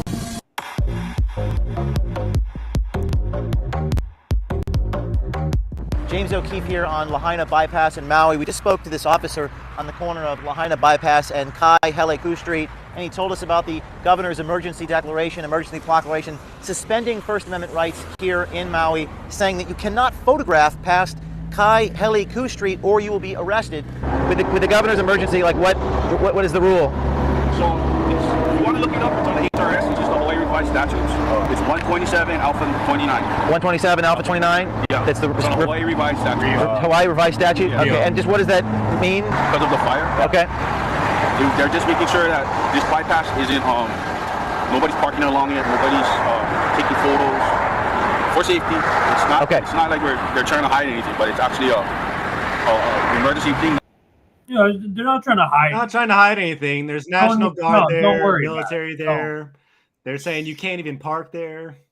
Yeah, just don't just shut up, stay quiet, don't take any pictures, don't fly any drones, don't report on this. But we're not trying to hide anything. It's just an emergency.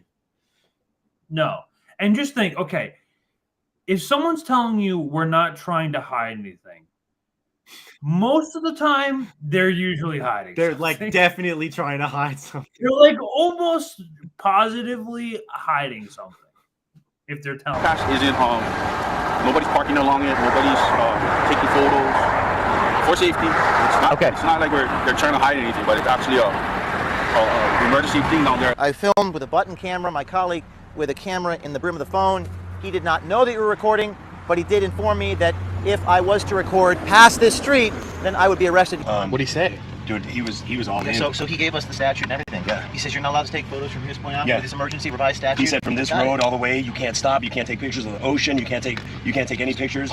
Yeah. He from said this moment here, and I was like, where does the website tell us that this is the part? No photos of the ocean or whatnot. Yeah, they don't want nobody stopping on the side and taking photos. Got it. Does the website show us that rule or that law or? I don't believe it does. He said from this road all the way that way. He goes, it's all military National Guard checkpoints. There's a checkpoint, National Guard checkpoint. Okay. You can try and check in over there and see if they'll allow you guys in there. All right, so you're looking at.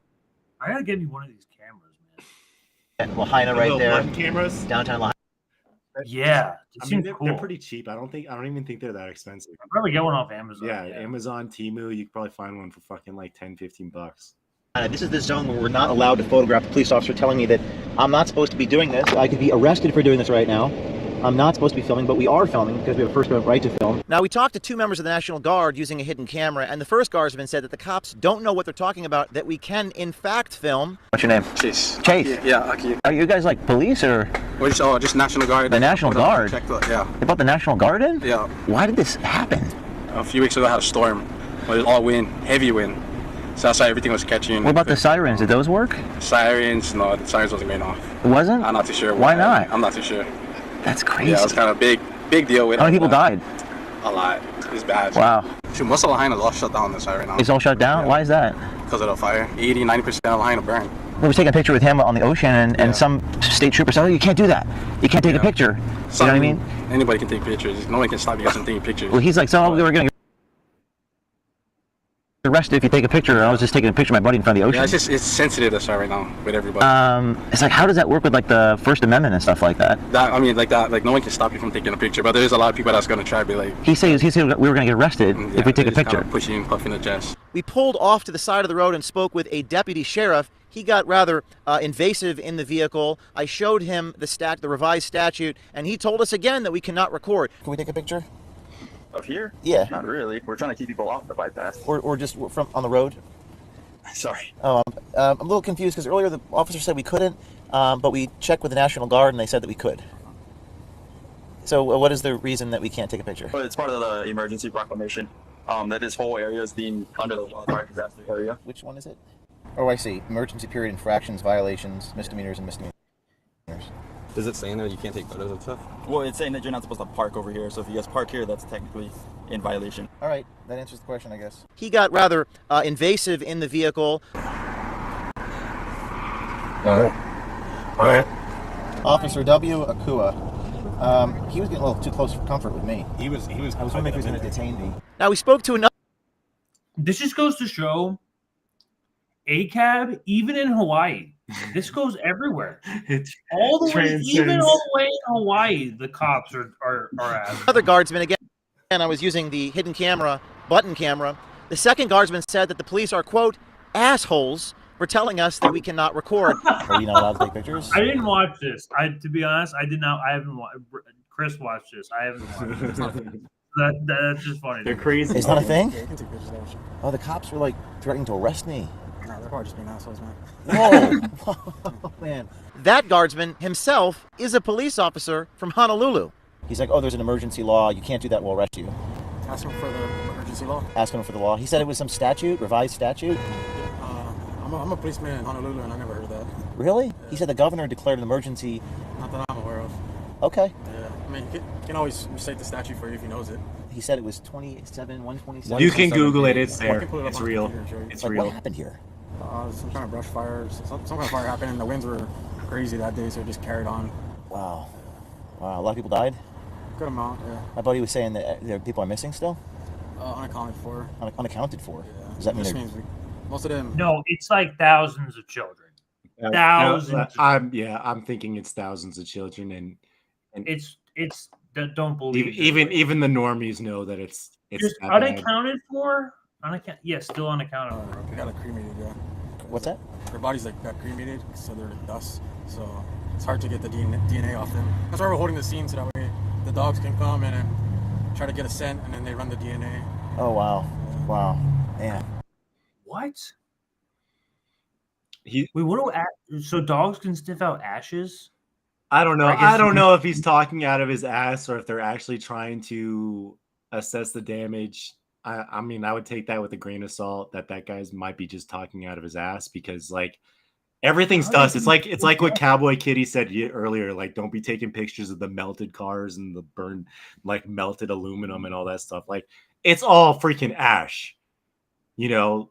So the idea that they're trying to do some sort of like search and rescue or recon in Lahaina at this point doesn't make any sense to me. Does not make any sense. And then like how many people do you think it is? I don't know the real number. I assume a good amount. Like 1,000? Probably. Are the media telling us the truth? I don't know. I don't watch the news, man. It makes me sad. So we have conflict. Of course, Don't ask me. Don't be surprised. Like most people are like this.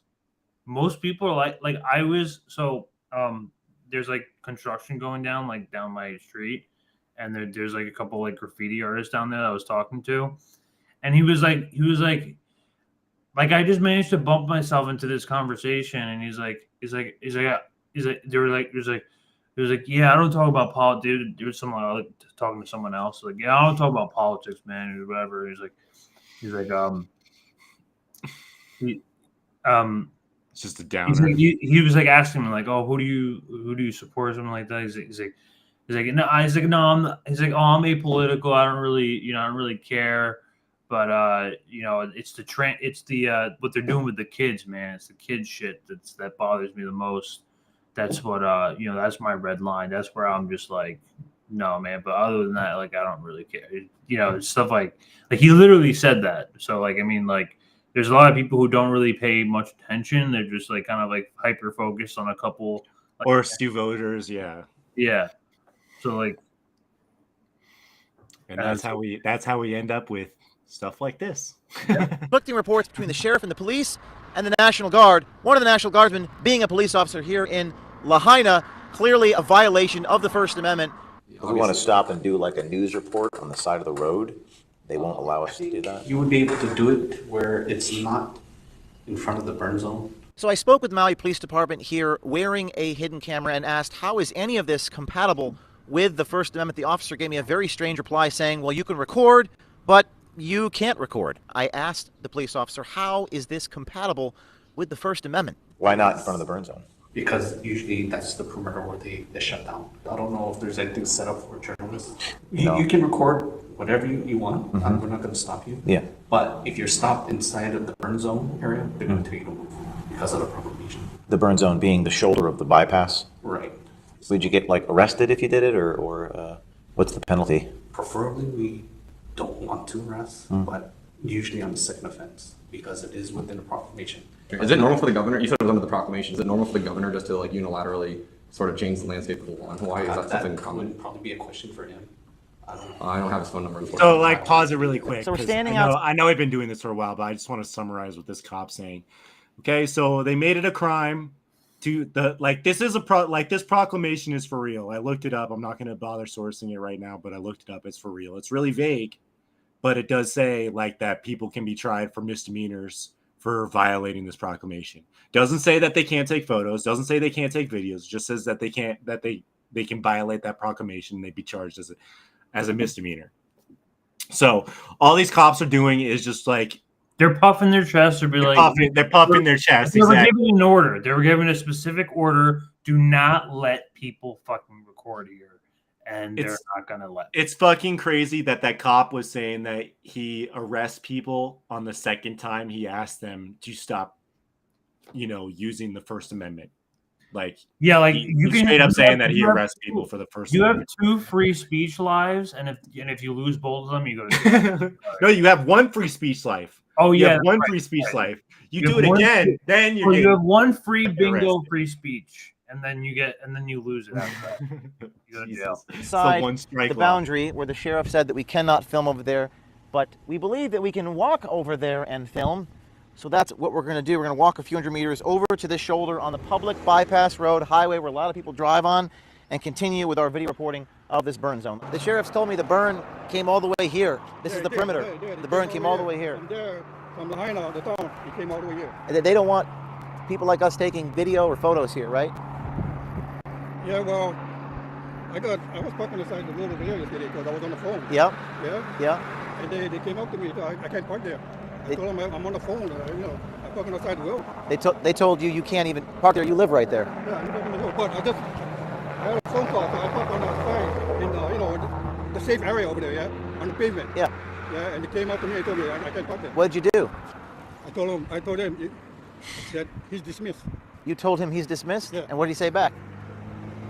He left. So you just ignored him and he left? I just ignored him. But then he moved, he parked behind of me and just stayed there. Was that a sheriff or an MPD? I don't know who they were. They only all these, unmarked cars. They park on the side of the road. Like feds or? I don't know who they are. They told us that we'd be arrested if we do that. You just told him he's dismissed.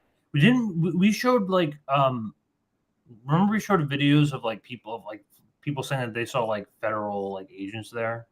Mm-hmm. Yeah. So yeah, they're talking about unmarked cars all over the place. So it's getting like state officials. Yeah. Yeah. I'm 14th generation Kanaka Maui. I live up in the valley there. I lost family in the fire. What's your name? Keone. Keone? Yeah. You told that person when they stopped you, you're dismissed. Yeah. And what was his response? He just quiet and just backed up. Yeah, backed up because even a cop knows that they can't arrest you for the First Amendment. They're getting these proclamations from the Hawaiian government. That's all it is. Yeah. That is how it's done.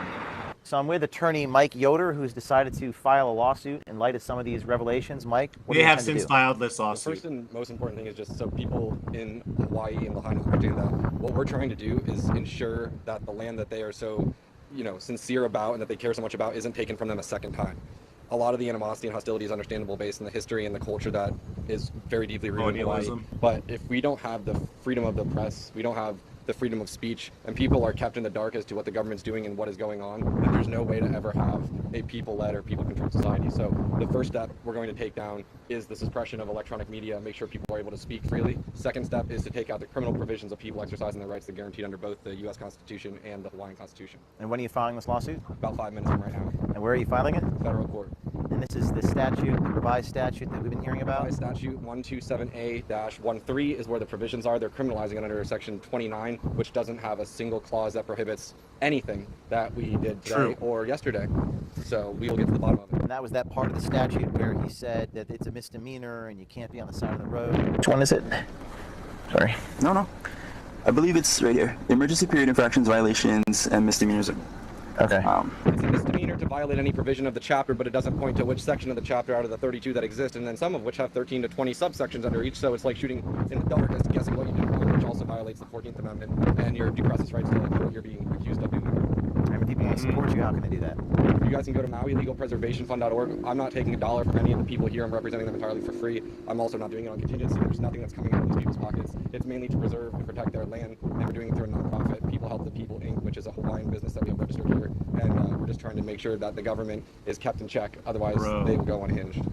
All right, my friend. Thank you. Thank you.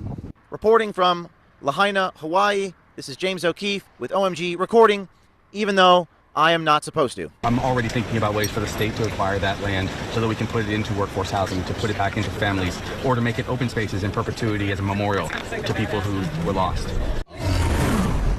So he has more content coming out, but as you can see, they doesn't end here at all. Like Paz the documentary. Paz is going back there because the people there are still so traumatized, and you hear him describe a lot about this, like how the people there, like the look on their faces, they can't even talk about it. Like what they're doing is they're distracting themselves from these mental horrors, like mental horrors and literal traumatizations by just helping each other, which is really like, it's such a beautiful and such a sad thing at the same time. But that's why I see. That's why I want to. An ironic. No, that's why I want to. This is why I want to see this community grow, and I want to see. I only hope the best for the people of Lahaina, and I want to make sure that this gets covered because it's not getting covered in mainstream media. People need to know about this. Yep, but it's definitely looking like it's going beyond just what we thought originally, where it was just a bunch of like BlackRock and Vanguard people wanting to pick up cheap land. It seems like there's more to it than that at this point, where you got like the National Guard and the police, and you got the fencing, and you got the like FEMA camp looking shit going on. Like, just doesn't. I know maybe a couple weeks ago we were kind of like exploring the BlackRock kind of route and the cynical route where, all the rich people were just trying to take over the area. But I think it's a little bit more fucked up than that. I think this is more military oriented at this point. But time will tell. O'Keefe has more shit coming out that I'm sure we'll comment on. And then you said Pasta too. Pasta stuff has been so freaking awesome. We'll be sure to keep in touch on that stuff as well as you guys. I know we had a long stream tonight, guys, but like I feel strongly about Lahaina, and I want to keep that top of mind. So yeah, me too. I feel like I feel like we all feel like it's important here. But we appreciate everyone here tuning in tonight. It was pretty long. We wasn't expecting that. I think it was because the Peter Daou segment was kind of like a surprise thing that we didn't mean to throw in there. But so we technically had 5 segments tonight.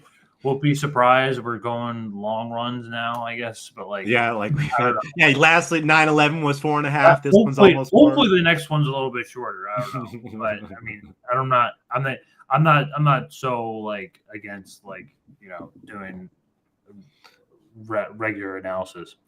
But if you want to check out the rest of the shows we got going on this week, next up on Wednesday, you got INN News with Collin, who you just saw on a couple segments ago, along with the brief on INN News tomorrow. You'll also have Bread and Circuses with my lovely co-host over here, Chris, at 9 p.m. on Thursday. Our good friend Angel Rivera has a show in the afternoons called Angel in the Afternoons, where he 2:30 on Thursday afternoon, has a stream of his own. And of course, we have Himbo in the chat here, who is also a fellow INN member, who has his own show on Sunday. They just covered a lot of good, juicy stuff about the UAW strike. So I recommend you guys go and watch that. And go check out their streams on Sunday. Go check out all these streams, man. We got shows running. We got people, and something that's in the works, guys, is like we're trying as a channel as a whole to try and incorporate some weekly sort of panel thing. It's just like we're trying to coordinate that right now, but we want to do like a once. Oh, it's not like weekly, like the round table. No, that's just like we do that sometimes. We just do it like every once in a while. Every once in a while. Yeah. Your camera, I think your camera just froze. I don't know what that's about, but maybe it's a sign. Wait. I can still hear you. But I don't know. Wait 1 second. Okay, I'm back. Sort of. Yeah, there we go. That's probably a good note to call it on anyway. That means the CIA is coming. We got to really close it out now. We appreciate all of you. Monday. Please don't forget to like, subscribe, share if you haven't already. It really means a lot to us. We really appreciate you guys sticking around. Other than that, solidarity for all the Lahaina, Assange, and we'll talk to you guys soon. Have a great night, everybody.